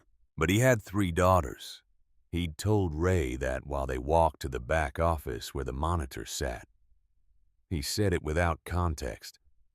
He didn't elaborate. He didn't need to. The footage was time-stamped from the previous evening. Gerald found the section without much searching, which told Ray he'd already watched it more than once before this morning. He turned the monitor so Ray could see it clearly. The angle was wide. It caught the side street and the edge of the diner parking lot, and a significant portion of the space between. At 9:47 p.m., approximately 12 minutes after Ray had sat down at Mama's table, a figure appeared at the edge of the frame, moving from the direction of the auto shop. Young, gray jacket, moving with the particular pace of someone who is trying to look like they're not doing anything specific. He went to the motorcycle. He worked quickly. Gerald had paused it in 4 places where the motion was clear enough. The valve stem, the engine compartment, the oil reservoir cap. Each one deliberate, each one done with the knowledge of where to look and what to do. When the boy finished, he walked back the way he'd come. At 9:51 p.m., a vehicle Ray recognized as Sheriff Walt Pruitt's department SUV pulled onto the side street and stopped. The window came down. The boy in the gray jacket stood beside it for approximately 30 seconds. Then the window went up and the SUV pulled away. Gerald stopped the footage. "I can make you a copy," he said. On a thumb drive, Ray looked at the frozen screen. "Gerald," he said, "I need to ask you something. When I'm done with what I'm gonna do with this, are you gonna be all right in this town?" Gerald thought about it for a moment. He looked at the monitor. "My store's been here for 31 years, he said. "Walt Pruitt hasn't, and Frank Greer hasn't. And I've got 3 daughters, and I'll be damned if I want them growing up in a town where a man gets his vehicle destroyed for wanting to eat dinner while he's on his way to his sick kid." He made the copy. Ray sat in his truck in the parking lot behind Hatch Hardware and looked at the thumb drive in his palm. He thought about his next move with the same deliberate care with which he thought about most things that mattered. Not rushing. Not letting the anger drive. letting the facts arrange themselves in the order that would do the most good. He called Boone. Boone was the vice president of the chapter. He'd been riding with Ray for 18 years. His voice on the phone was the specific calm of a man who has been on the other end of serious calls before and knows how to listen to what's underneath the words. Ray told him everything. He went through it in order. He didn't editorialize. He stated the facts the way he'd learned to state them, when the facts were enough on their own. When he was done, Boone was quiet for a moment. Then he said, "What do you need?" Ray thought about. Darlene Webb standing her ground while the room emptied. He thought about Gerald Hatch making a thumb drive copy of footage that could make things very complicated for men who had spent years making things complicated for other people. He thought about Norma Foster in her nursing scrubs, standing in front of her late husband's broken garage. "I need Grady Wills," Ray said. "If he's available." Another pause. "Grady's in Memphis. He can be in Crowfield by morning." Grady Wills had ridden with the chapter for 11 years. Before that, he'd been a private investigator with a license in 3 states, including Indiana, working mostly civil cases, insurance, fraud, asset location, the kind of careful, document-intensive work that required patience and precision, and a systematic understanding of how money and power move through institutional channels. He'd retired from the PR business 6 years ago, but he hadn't retired from understanding how things worked. That was not the kind of knowledge you retired from. "Send him," Ray said. Then there was a silence on the line that Boone let Ray fill if he wanted to fill it. "There's something else," Ray said. He said the name, James Foster. Colorado chapter. Left the club around 2009 when his wife had a baby. Passed away around 2015. Boone was quiet for a moment that was longer than the previous ones. "Jimmy Foster," Boone said. "Yeah, I knew Jimmy. Good man. Mechanic. Could fix anything with an engine in it, didn't matter what it was or how far gone." He paused. "Why are you asking about Jimmy Foster?" Ray looked out the windshield at the October sky above Crowfield, Indiana. The particular blue of it thin and cold and very clear. "Because his son fixed my motorcycle last night at midnight and wouldn't take $1 for it. And some people in this town just destroyed his garage." The silence on Boone's end was the kind of silence that has a temperature. "Jimmy's boy," Boone said. He said it quietly, the way you say something when you need a moment to understand what you're feeling about it. "His name is Dex," Ray said. "He's 14 years old. He's got his father's hands, and apparently his father's sense of right and wrong. And he's got a broken garage and a mama working 2 jobs. Boone didn't say anything for a long time. Then he said, "How many do you want?" Ray looked at the graffiti on the wall of Mama's table visible from where he was parked. 2 words in black paint over warm yellow brick. The work of someone who had confused fear with strength, because they'd never been required to tell the difference. "Everyone who can ride," Ray said. Boone said he'd make the calls. He said Grady would be there by 6 in the morning. He said Ray should go back to the hospital and be with his daughter, and let the machinery of it move the way it was gonna move. Ray said he would. He sat in the parking lot for another few minutes after he hung up. He sat with the thumb drive in his palm, and he thought about what was coming and what it was supposed to accomplish and whether he was doing this for the right reasons or just the satisfying ones. He thought about Darlene, who had been losing customers and facing suspended credit lines and receiving below-market acquisition offers, all as the direct consequence of treating a stranger with basic dignity. He thought about Dex, who had given Ray something irreplaceable and was gonna wake up this morning and find out that the world had responded to his father's code by breaking his windows and bending his tools. He thought about the particular clarity of Gerald Hatch's face when he said, "I'll be damned if I want them growing up in a town where a man gets his vehicle destroyed for wanting to eat dinner." He thought about Lily in room 412, her hand warm in his drifting back under sedation, with a smile on her face because he'd come. He thought about Claire. He thought about the way the road always seemed to be between him and the people who needed him. The way distance was the specific form his failure took over and over. The same shape repeated in different years with different faces, but the same fundamental geometry of absence. He had not been absent last night.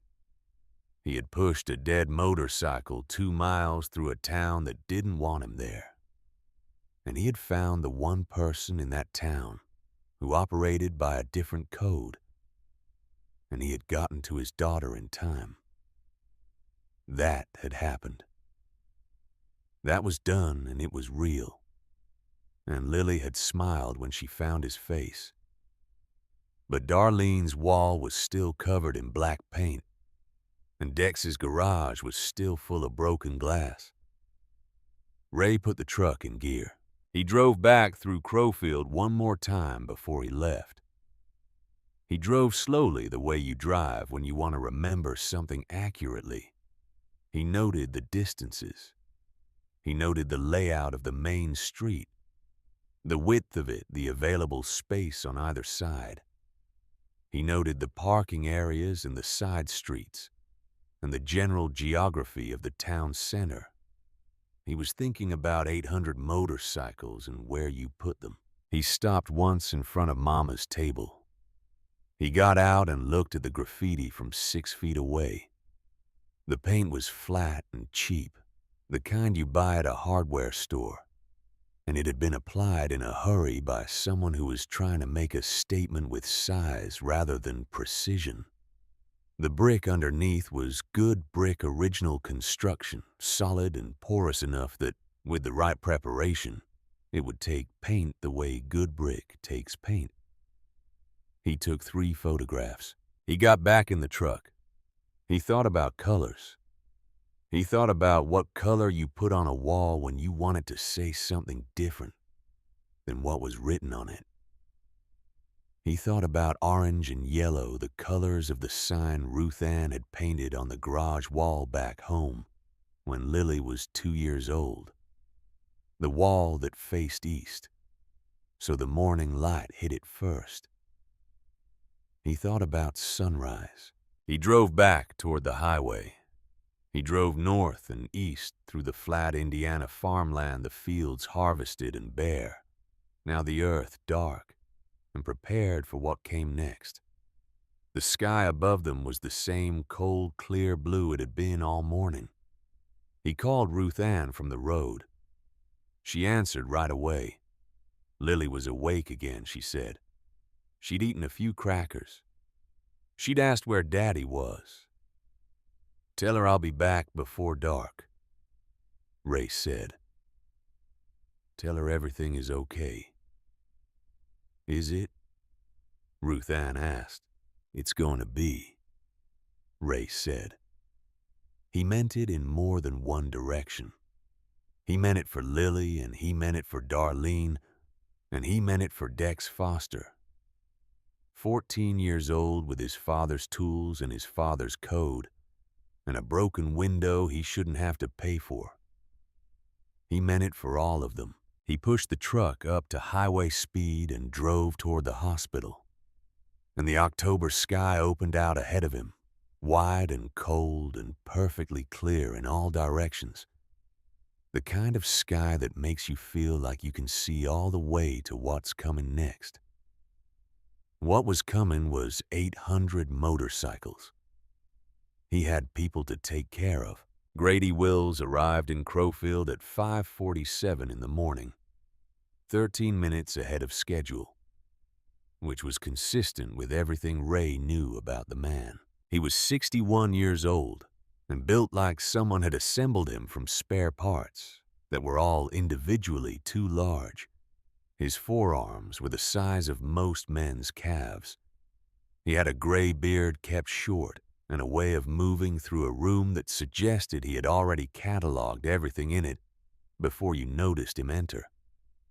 He had ridden 11 years with the chapter, and before that had spent 2 decades doing private investigative work across Indiana, Illinois, and Kentucky, the kind of work that required patience and a systematic understanding of how institutions protected themselves and where the gaps in that protection tended to appear. He met Ray in the parking lot of a truck stop 4 miles outside Crowfield, at a table in the back corner, away from the counter and the early breakfast crowd. He had a laptop open and a cup of coffee and a leather notebook that was dense with handwriting in a small, precise hand. He had been working since Ray called Boone the previous afternoon. Ray sat down across from him, and Grady turned the laptop so Ray could see the screen and walked him through it, the way a man walks you through something when he has done the work carefully and wants the work to speak for itself. Frank Greer had filed 3 formal offers to purchase the property at 411 Main Street, Crowfield. The building currently housing Mama's Table over the past 9 years. The first 2 had been declined by Estelle Webb Darlene's mother, who had owned the property outright since 1987. The third had been filed 14 months after Estelle's death and had been declined by Darlene Webb as the new sole owner of record. All 3 offers were documented in the county recorder's office. All 3 were below assessed market value. The most recent offer was the furthest below. Walt Pruitt had been appointed sheriff of Crowfield County 6 years ago. He was Frank Greer's brother-in-law, married to Greer's younger sister in 2003. This relationship was public record, but not prominently known. Grady noted because Pruitt had kept his wife's name out of his professional biography, and most residents had simply never connected the two. The deputy who had responded to the call about Foster's garage had filed a report. Grady had obtained a copy through channels he declined to specify. The report described the damage as consistent with juvenile vandalism and noted no suspects identified, an investigation ongoing. It had been filed at 11:14 the previous morning. By 2 p.m. the same day, it had been administratively flagged for low-priority follow-up, which in practical terms meant it would not be actively worked. The flag had been entered by Sheriff Pruitt personally. And then there was the footage from Gerald Hatch's camera, which Ray had transferred to Grady the previous evening, and which Grady had spent several hours with cross-referencing the timestamp against the official log of Pruitt's department vehicle movements, which were tracked by GPS as required by county policy. At 9:51 p.m. on the night in question, Pruitt's department vehicle had been logged as stationary on the side street adjacent to the Mama's Table parking lot for 31 seconds. This matched the footage precisely. Grady closed the notebook and looked at Ray. "It's not a criminal case yet," he said. "Not until the DA decides it is. But it's enough for a civil filing, and it's enough to make a significant amount of noise at the county level about the conduct of the sheriff's office. It's enough to get the state police interested, which means Pruitt loses control of any investigation. And it's enough to give Darlene Webb grounds to challenge the business interference through her bank and her suppliers. Because we can document that the parties applying pressure have a direct financial interest in her property and a documented relationship with the law enforcement officer who failed to investigate the vandalism against her business. Ray looked at the documents on the screen. He looked at the neat columns of dates and figures and institutional references that Grady had assembled in less than 24 hours from his kitchen table in Memphis. "Can we file today?" Ray asked. Grady picked up his coffee. "I already did. Filed at 6 this morning when the county court opened. Trespass property destruction, civil harassment, interference with business operations, and a formal complaint against the Crowfield County Sheriff's Office for failure to investigate and potential conflict of interest." He paused. "I also sent copies to the Indiana State Police, the State Attorney General's office, and the regional FBI field office in Indianapolis." Ray looked at him. "The FBI," he said. "When you have a sheriff actively coordinating with a private citizen to facilitate property crimes and suppress investigation of those crimes, Grady said evenly you have the potential for federal civil rights violations. I'm not saying it rises to that level. I'm saying that when the FBI receives a complaint, the local sheriff finds out about it quickly, and the local sheriff's behavior tends to change in proportion to his awareness of federal interest." Ray sat with that for a moment. "Frank Greer is going to know about this by noon." Grady continued. "His attorney will call him. He will understand that the situation has changed considerably since yesterday morning, when he thought he was pressuring a woman into selling a building. He will likely spend the rest of the day exploring his options. And Pruitt is going to have a very difficult week." Grady closed the laptop. "I've done what I can do from a document standpoint. The rest of it, what happens in that town today, that's yours." Ray put both hands flat on the table. 800 people are meeting at the Fairfield County Fairgrounds at 9 a.m., he said. "We'll be in Crowfield by 10. Grady nodded slowly. "One more thing," Ray said. "The window at Foster's garage. I told Norma Foster I'd cover it. I want it replaced today before we get there, so Dex doesn't spend another night with a broken window in his father's garage." Grady wrote something in the notebook. "I'll make a call." He paused. "James Foster's boy. You knew James. Everybody in the Midwest chapters knew James." Grady's voice had gone quieter. "He was the kind of man who showed up when you called him. Showed up and did what needed doing and didn't require recognition for it." He looked at the notepad. "That boy is gonna be all right." Ray stood up. He drove to the fairgrounds.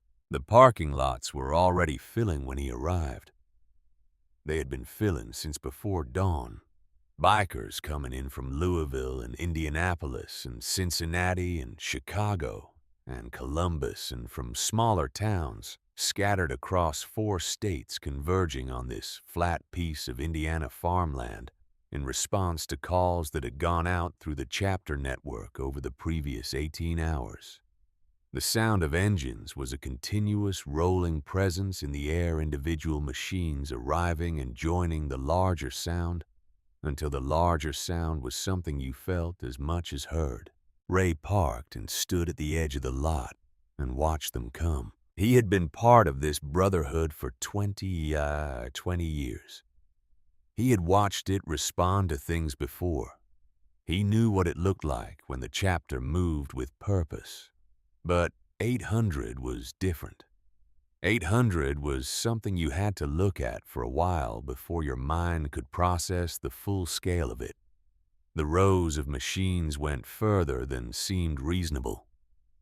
The faces multiplied past the point where you could track individuals and became instead a collective, a single organism made of chrome and leather.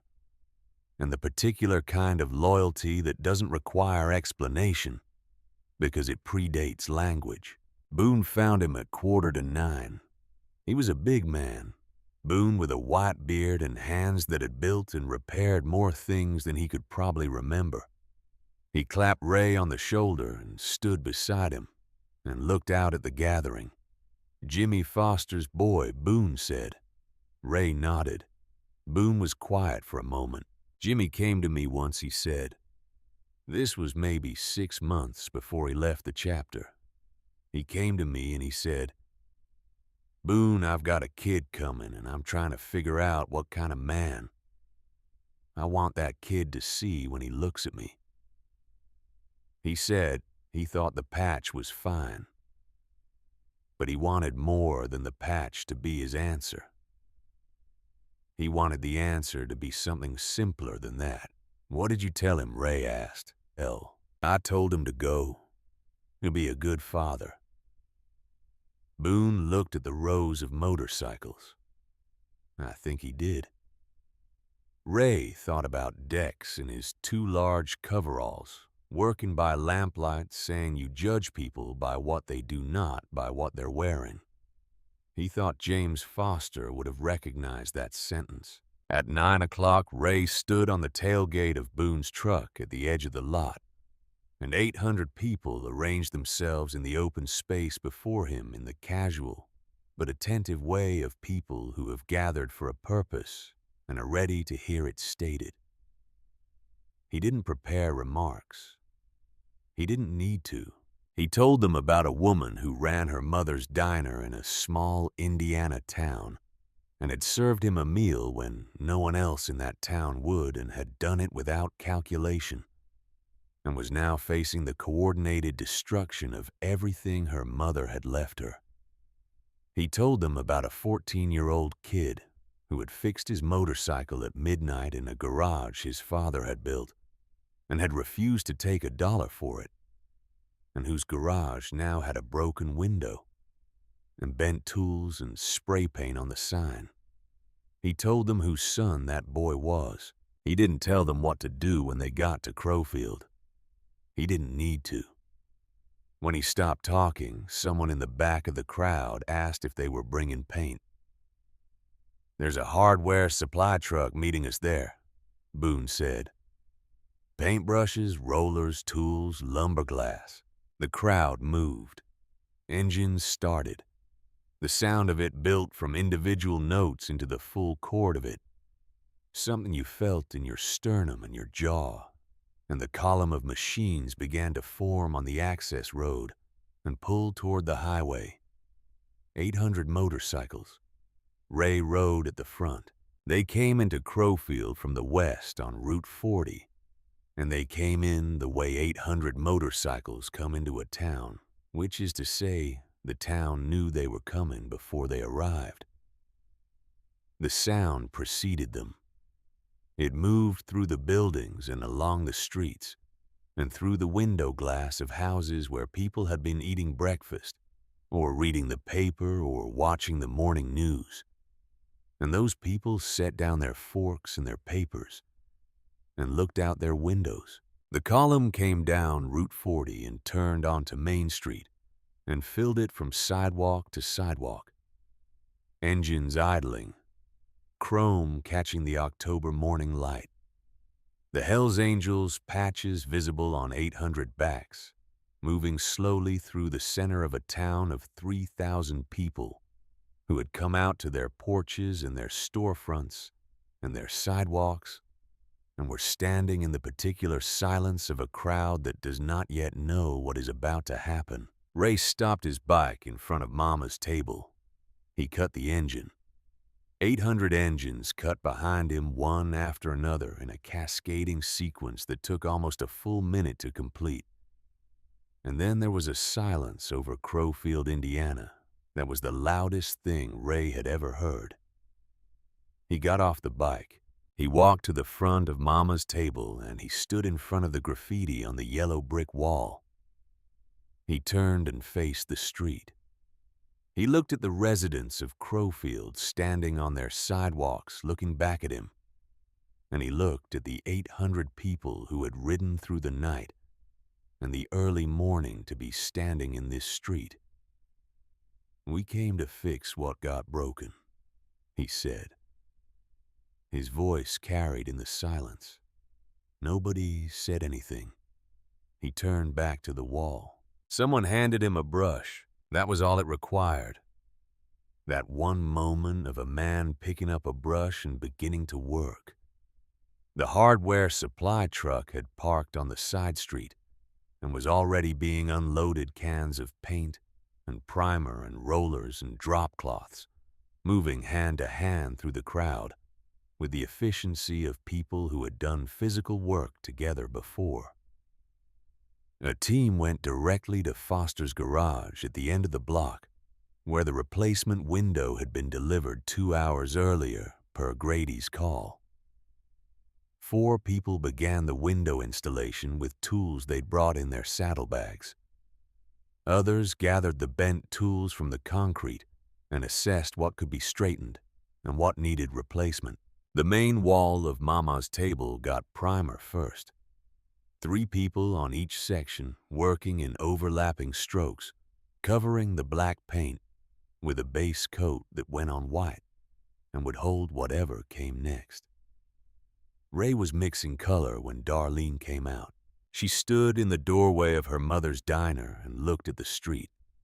She looked at the people working on her wall. She looked at Ray with the brush in his hand and the paint can at his feet. Her face did not immediately resolve into any single expression. It moved through several of them disbelief and recognition, and something that lived at the intersection of grief and gratitude. And then she pressed both hands over her mouth and stood in the doorway and let it happen. Ray walked to her. "My mama built this wall," she said. Her voice was muffled behind her hands. "We're gonna make it better than it was," Ray said. She looked at the wall, at the people on the ladders and the people mixing paint and the people organizing the equipment with the practice coordination of a work crew that had shown up ready. Why, she said, "After everything this town did to you, Ray thought about the right way to answer that, because you didn't do what this town did." He said finally, "And Dex didn't.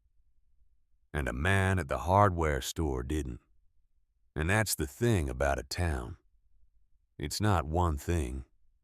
It's all the individual people in it making individual choices about what they're going to do when it costs them something." Darlene looked at him. "Your mama would be proud," he said, for the second time. This time it broke her completely open, quietly, the way deep feeling breaks through, when you stop trying to hold it back. She stood in the doorway of Mama's table and wept without any sound, and Ray stood beside her and led her, and around them 800 people continued to work. The color for the wall had been Ray's idea. He'd thought about it on the drive back from Crowfield the day before. He'd thought about what you put on a wall that had been used to say something hateful. What color and what image could stand in front of that and make it true that what was underneath no longer had any authority over what was visible? He'd thought about sunrise. The color went on in sections. Warm gold at the base moving upward through amber and orange, and then the particular soft pink that exists for about 4 minutes on a clear morning before the day fully establishes itself. A woman named Rita, who rode out of the Indianapolis chapter and had been painting murals in her city for 15 years, directed the color work with the authority of someone who understood exactly what a wall was capable of saying. By noon, the primer was dry and the color work had begun in earnest. Down at Foster's garage, the new window was in. The bent tools had been assessed, and the ones that could be salvaged had been straightened on a portable anvil someone had brought in their truck. The ones that couldn't be salvaged had been noted on a list. 3 people were repainting the sign. A fourth was cleaning the oil stain from the concrete with a solvent that smelled sharp and clean in the October air. Dex came home from school at 3:15. Ray was standing near the garage when the school bus stopped at the corner, and a kid in jeans and a gray sweatshirt stepped off, with a backpack over one shoulder, and stopped completely still on the sidewalk. He looked at the garage, at the new window catching the afternoon light, at the cleaned concrete and the repainted sign, and the organized tools visible through the open bay door. He looked at the people still working, moving around the space with purpose. Then he looked at Ray. Ray walked to him. Dex's face was doing the same complicated thing Darlene's had done, the specific emotional arithmetic of someone trying to process more than their ordinary circuits were built to handle. "We covered the window," Ray said, "and your tools. The ones that were bent too far are on a list. We'll replace them." Dex looked at the sign above the garage door.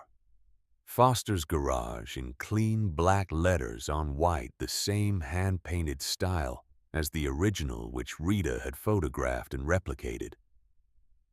Who did the sign, Dex said? Woman named Rita. She does murals. Ray paused. She said your dad's sign had good bones. Dex pressed his lips together. He looked at the window. He looked at the tools. "I've been thinking all day," he said. "Since Mom told me this morning before school. I kept thinking about what my dad would say if he were here." "What do you think he would say?" Dex was quiet for a moment. "He would say that somebody always has to be first. He said that to me once. We were talking about something at school. Some situation where nobody was standing up for something that needed standing up for. And he said, 'Dex, the thing you've got to understand is that somebody always has to be first. And once they are, other people can follow.'" Ray looked at this 14-year-old kid with his father's face and his father's code. "Your dad was a good man," Ray said. "I know." Dex's voice was steady. He'd made his peace with the grief of it at some point before tonight. The way kids who lose a parent early either do or don't. And this one had. "I'm gonna be one too." Ray believed him completely. Norma Foster came home from her day shift at 4:30 and stood on the sidewalk in front of the garage and put her hand over her face for a long moment. Then she put her arm around her son and held him against her side.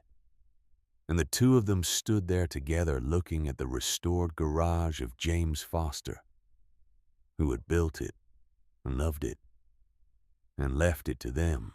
Ray gave them that moment. He walked back to the main street. The wall of Mama's table was remarkable.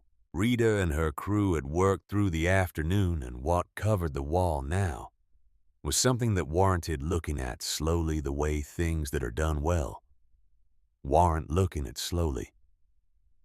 The sunrise moved across the entire front face of the building. The warm, graduated colors he'd imagined on the drive back from Crowfield. But better than he'd imagined because Rita had added something he hadn't thought of. At the center of the image, where the light was brightest, she had painted the silhouette of a woman standing in a doorway, arms at her sides, head up facing whatever was coming toward her. It looked like Estelle Webb. Darlene said so quietly, standing beside Ray, looking at it, that it looked exactly like her mother. Rita had never seen a photograph. "Sometimes you just know what a person looks like," Rita said, "when you hear enough about them."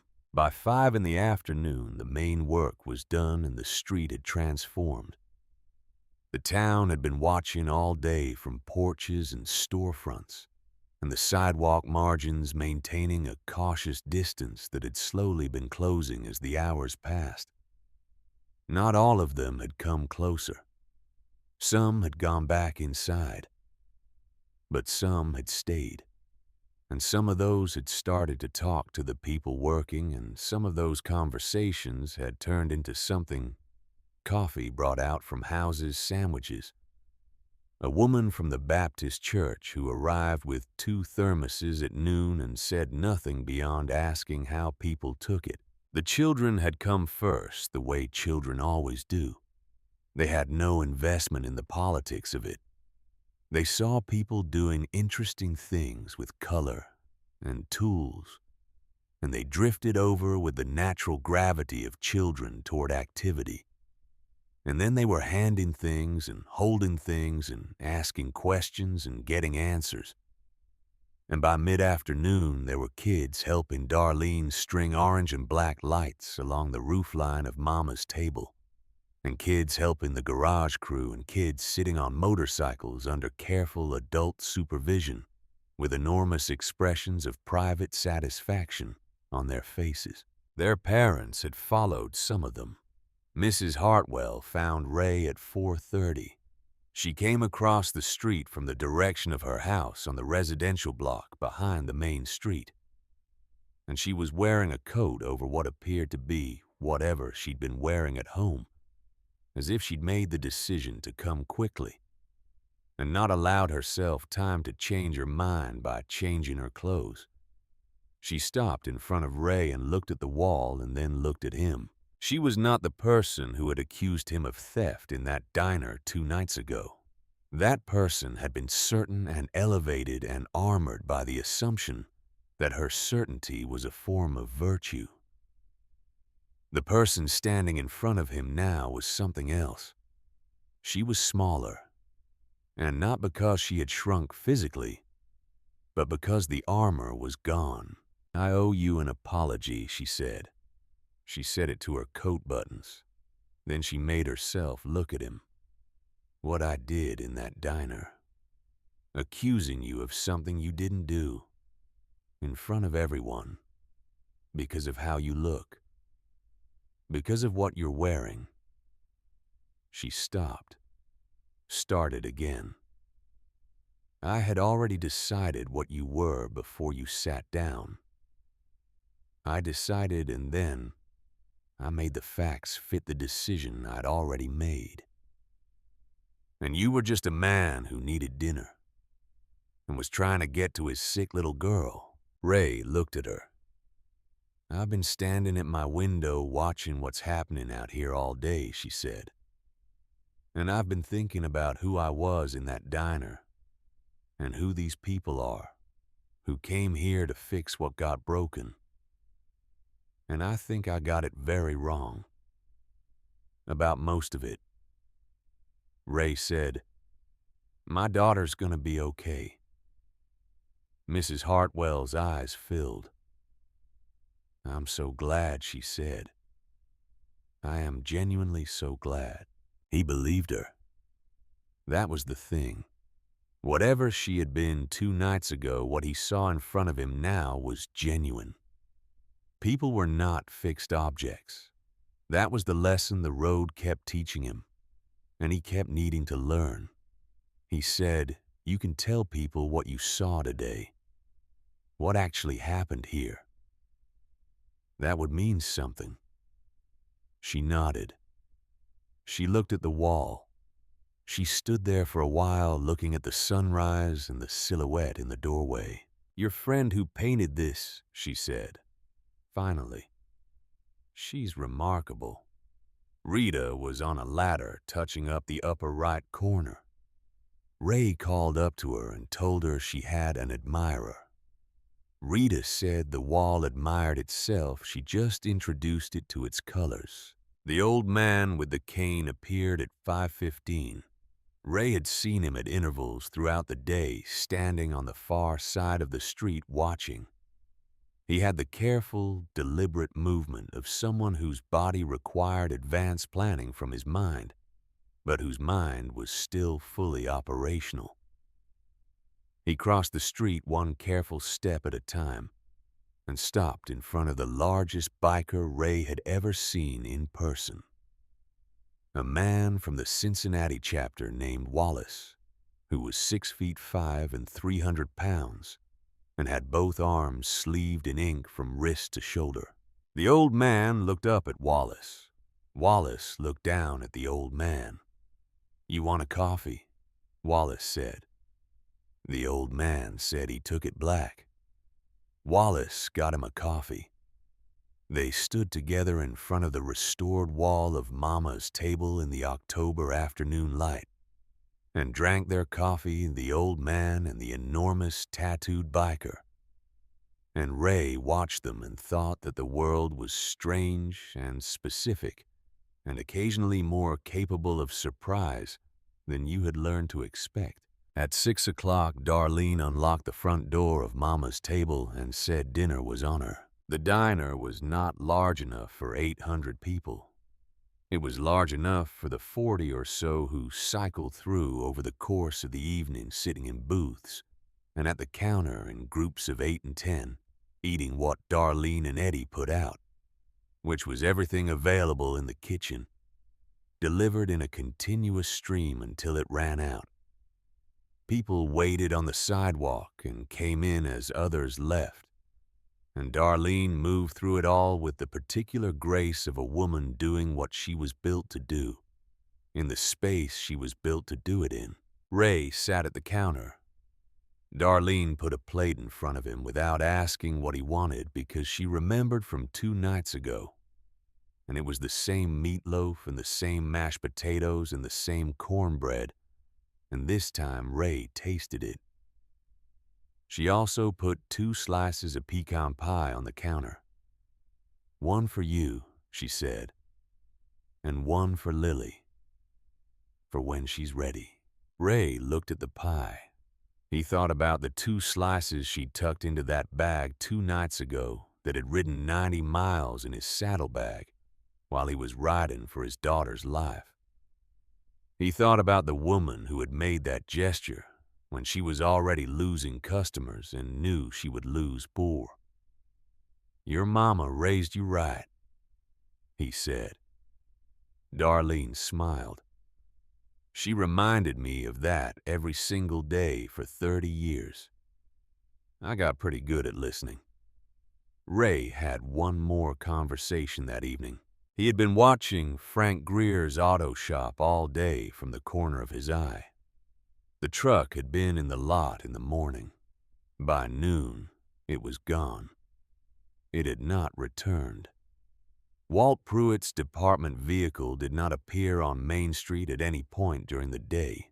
Ray learned from Boone, who had spoken to Grady mid-afternoon, that Pruitt had received notification of the state police complaint at 11 in the morning, and had spent the subsequent hours in meetings with the county attorney. Grady had called Ray at 4:30 with an update. The bank had reinstated Darlene's credit line after receiving documentation of the complaint filed on her behalf. The supply company had agreed to a call with Darlene's attorney. The formal property complaint against Frank Greer would be heard by the county court on a date to be scheduled. Ray thanked him. "That's the document side," Grady said. "The rest of it is harder to put in a file. But I'll tell you this. Towns remember things. This town is gonna remember today." "That's not nothing." "It's not nothing," Ray agreed. At 7 in the evening, as the light was going, and the October cold was coming back into the air, with intent, the engines began to start. Not all at once. One, and then another. And then many, the familiar sound, building from individual back to collective. The sound Ray had known for 20 years. The sound that meant something was over, and something else was beginning. He said his goodbyes. Boone last of all a grip that communicated things they had said to each other, enough times that the words weren't necessary. "Get home to your girl," Boone said. Ray got on his bike. He was the last to leave. He sat on the motorcycle in the middle of Main Street and looked at Crowfield, Indiana one full time. He looked at the wall of Mama's table with the sunrise on it and the silhouette of a woman in a doorway who looked like Estelle Webb. He looked at Foster's garage at the end of the block with its new window and its clean sign. He looked at the Halloween lights strung along the roof lines and the jack-o'-lanterns lined up on the steps and the orange streamers moving slightly in the evening wind. He looked at the few residents still on the sidewalk who raised their hands as the last motorcycle prepared to leave. He raised his hand back. Then he twisted the throttle and rode. Lily came home 10 days later.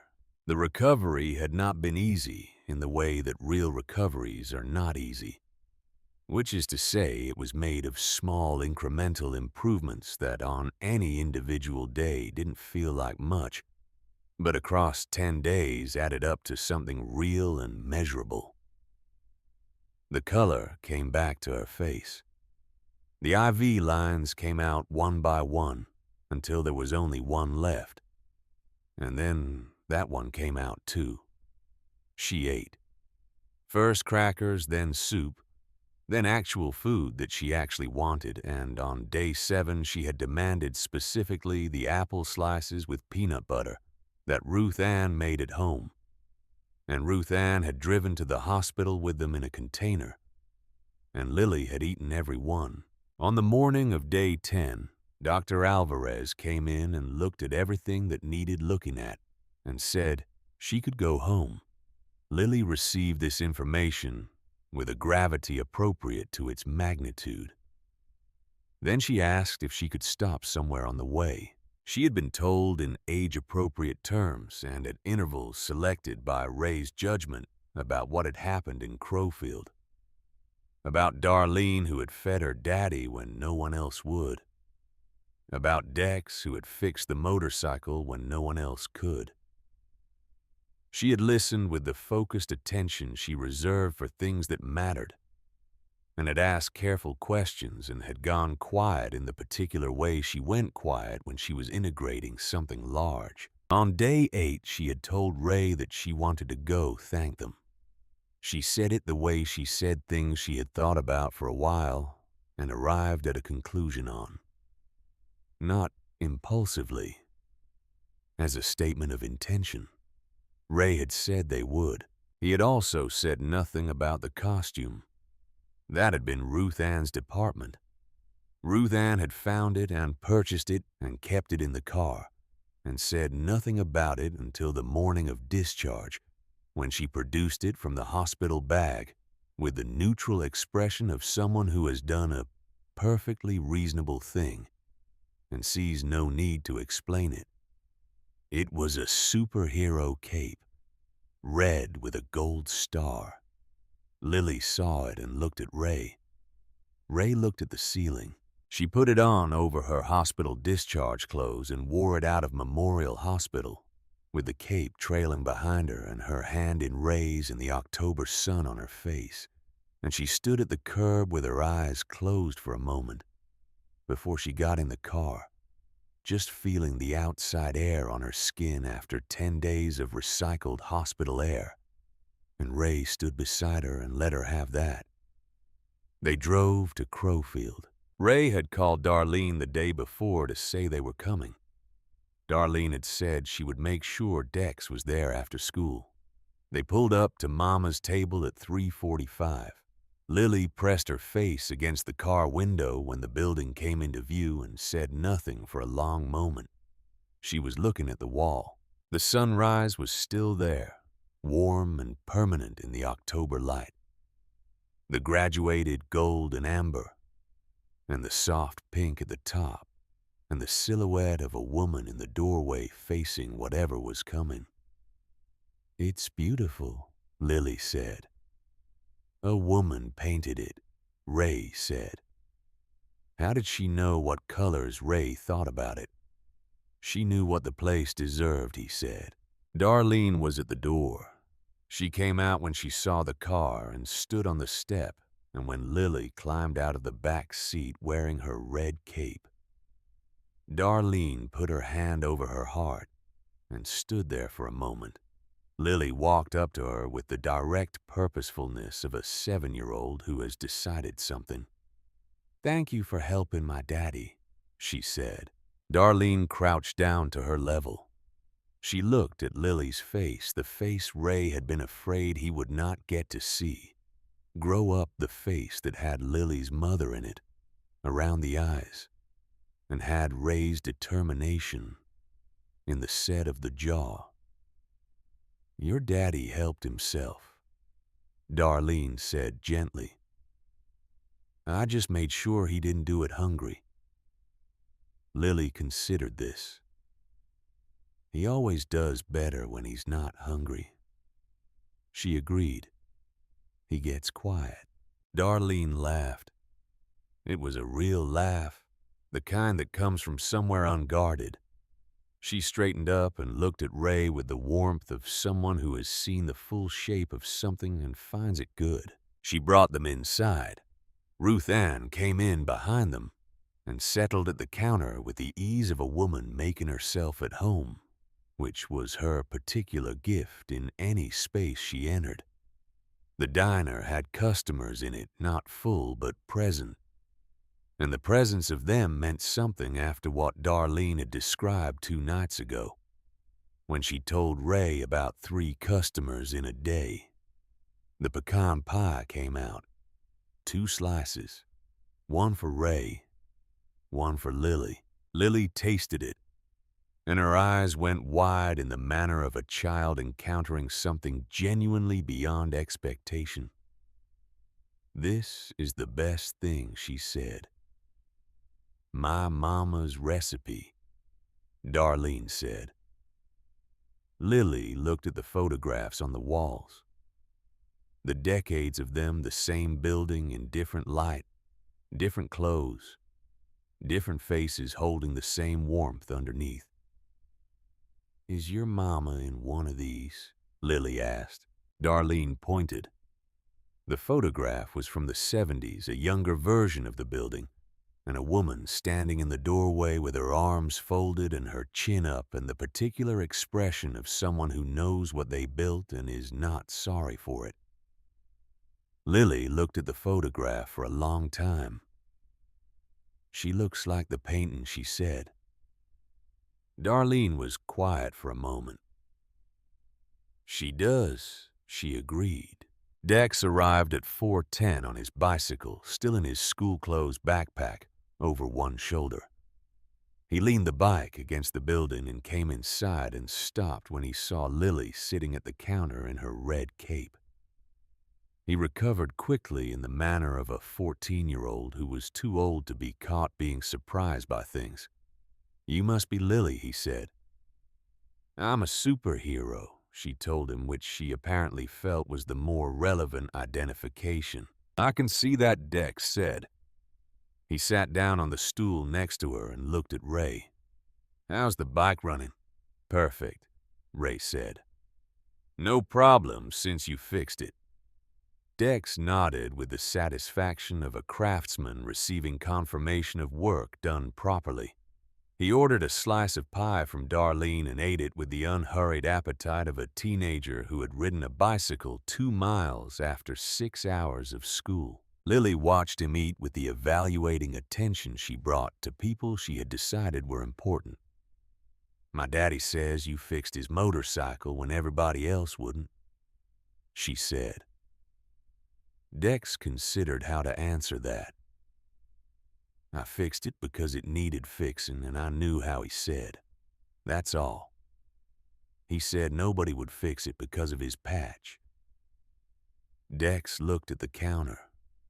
"The patch is not who he is." He paused. "My dad told me that." Lily absorbed this with the seriousness of someone filing it in a permanent location.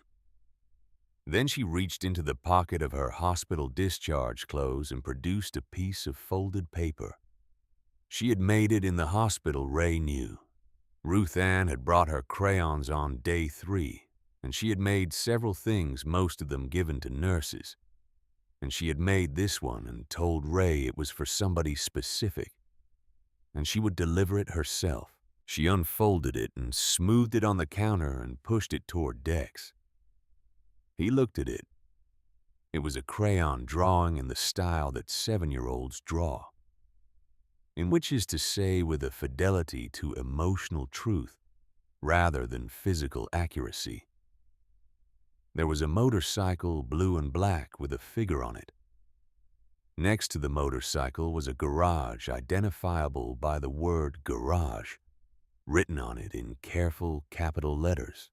And in the doorway of the garage was a small figure with a wrench. She had written something along the bottom. Dex is the best mechanic in the world. Dex looked at the drawing for a long time. He was 14 years old and trying very hard to be in command of the situation. And he was not entirely succeeding. And the not succeeding was the most dignified thing Ray had seen all week. "Thank you," Dex said. His voice had gotten quieter. Lily nodded. It was the nod of a transaction completed satisfactorily. Then she turned back to her pie. Ray watched his daughter eat pecan pie at the counter of Mama's table and looked at the photographs on the wall and at the door that stood open to the afternoon and the painted wall visible beyond it. He listened to his daughter tell Dex in thorough detail about her time in the hospital, which she described with the narrative energy of someone who had experienced something significant and intended to do it justice. He listened to Dex ask her questions with a seriousness that she deserved and got. He thought about Claire. He thought about her in the way he'd been thinking about her lately, which was different from the way he'd thought about her for the past 3 years. For 3 years, he'd thought about her through the glass of the specific moment of her absence, the highway and the phone call, and the chaplain's face and the way the world had tilted. That glass had been between him and every other memory of her, distorting everything behind it. Lately, he'd been thinking about her before the glass. Claire at the kitchen table in the morning. Claire standing in the doorway watching him load the bike. Claire holding Lily at the hospital the day she was born, looking at her daughter with an expression that said she understood now exactly what love was for. He didn't know when the glass had started to shift. Maybe the night on the highway. Maybe the dark parking lot in Crowfield with the dead motorcycle and the choice between the grief and the movement. Maybe the moment Lily had opened her eyes in room 412 and found his face. Maybe it was simpler than that. Maybe it was just that he had gotten to his daughter in time, finally this time, and the fact of it had rearranged something that had been arranged wrong for 3 years. He would not get Claire back. That was permanent. That was a fact with no negotiation available. But Lily was sitting at a diner counter eating pie in a red cape, telling a 14-year-old boy about her surgical experience with the authority of someone who has survived something and knows it. And that was also permanent. And that was also a fact. He thought you could hold both facts at the same time. He thought maybe that was the whole of it, holding both facts at the same time, without letting one erase the other. Darlene refilled his coffee without being asked, and said nothing and moved on. He thought Claire would have liked her. At 5:30, Ray told Lily it was time to go. Lily had consumed her pie completely and had migrated to a booth with Dex, where they were examining a photograph she had found on the wall depicting a motorcycle from the 1960s, which Dex was explaining with the pedagogical enthusiasm of someone who rarely found an audience interested in the subject. She said 5 more minutes. Ray allowed it. When the 5 minutes had passed and they were actually leaving, Lily went to Darlene first and hugged her with the full commitment that she brought, to hugging her arms as far around as they would reach. Her face pressed into Darlene's apron, a moment that lasted long enough to be real. Then she went to Dex. She held out her hand. He shook it. Very solemn, very mutual. The handshake of two people who have reached an understanding. Dex reached into his backpack. He had brought something. Ray hadn't seen him bring it in, and suspected it had been planned in advance the way the drawing had been planned. He produced a small wrench, the kind used for finer work, chrome-plated and clean, with a piece of blue tape on the handle where he had written something in black marker. For Lily H. Every superhero needs to know how to fix things. Lily looked at the wrench, then at Dex. "Thank you," she said, with the same completeness she brought to the hug. She put the wrench in her cape pocket. They walked out into the October evening. The sun was low, and the light from it was the specific amber of late afternoon in the middle of the country, wide and warm and going fast.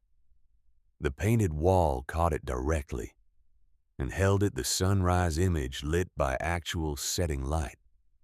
And Ray stood on the sidewalk and looked at it one more time. He helped Lily into the car. Ruth Ann settled into the passenger seat. Ray stood outside the driver's door for a moment. Darlene was in the doorway. He raised his hand. She raised hers. He got in the car. They drove out of Crowfield, going east. The town fell away behind them in the mirror, the main street, and the lit windows and the painted wall of Mama's table visible from the highway until the road curved, and then it wasn't. Ray watched it go. Lily had the wrench in her lap. She was looking at it in the fading light. "Daddy," she said. "Yeah, baby. Were you scared when my bike got broken and you didn't know how to get to me?" Ray thought about the parking lot in the dark, about 3 mechanics and the fence outside Morgan's Repair, and the singular heaviness of sitting on that ground at midnight, 90 miles from his daughter. "Yeah," he said. "I was scared.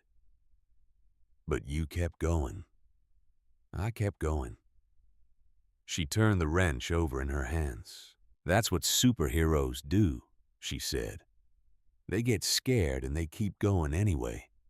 Ray drove east into the October evening and said nothing because there was nothing to add to that. The stars were coming out by the time they reached the highway. Cold and clear and very far away, the same stars that had been overhead when he'd stood in Marcus Webb's driveway and heard Ruth Ann's voice crack on the other end of a phone line. The same stars that had been there on the highway outside Crowfield when he'd been riding his daughter's photograph toward a hospital 90 miles away. The same stars that had been above Foster's garage when a 14-year-old kid in 2 large coveralls had looked at a man with a Hell's Angels patch and decided to see a person instead. They were just stars. They didn't know any of this. But Ray drove under them with his daughter asleep in the back seat, and her hand curled around a small chrome wrench, and the cape spread over her like a blanket. And he felt something that had been shaped wrong inside him for 3 years settle into something closer to its correct position. Not healed. Not resolved. Just settled. The way a bone that has been set properly still takes time to knit, but at least is no longer set wrong. He had been on the road when Claire needed him, and he would carry that. He would carry it the rest of his life. Not because he deserved punishment, but because it was true. And true things have weight. And carrying the weight of true things is part of what it means to be a person who is trying to live honestly. But he had been there when Lily needed him. He had pushed a dead motorcycle 2 miles and found the one door in a town that was open. And he had gotten to room 412 before the conversation with Dr. Alvarez would have been different. That was also true. And true things have weight in both directions.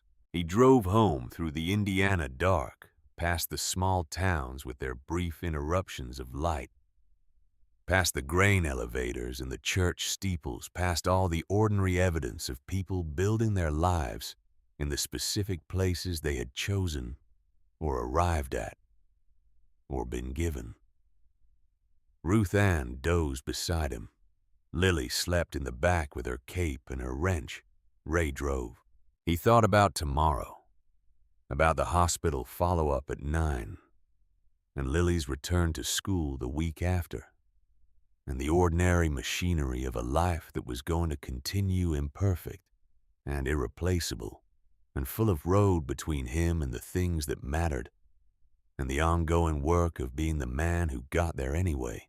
He thought about Dex Foster, who would open Foster's garage on Saturday morning and find the tools organized the way his father had taught him to organize them, and the new window clean in the October light, and who would go on learning what he was already learning, which was the same thing his father had known and had apparently passed down in the way that things worth knowing get passed down. Somebody always has to be first. He thought about Darlene Webb, who would open Mama's table tomorrow morning, the way she had opened it the morning after everything, because that was what you did with the thing that had been left to you. He thought about 800 people who had ridden through a night and a morning to fix what had been broken in a town that had tried to slow one man down on his way to his daughter and had not succeeded. He thought it had been a good week for the idea that kindness was worth something, that it cost something and returned something and was worth the cost. The road went on ahead of him, white line and dark shoulder, and the stars overhead doing what stars did, indifferent and permanent and very far away. He drove toward home. Lily slept. The cape covered her like a flag.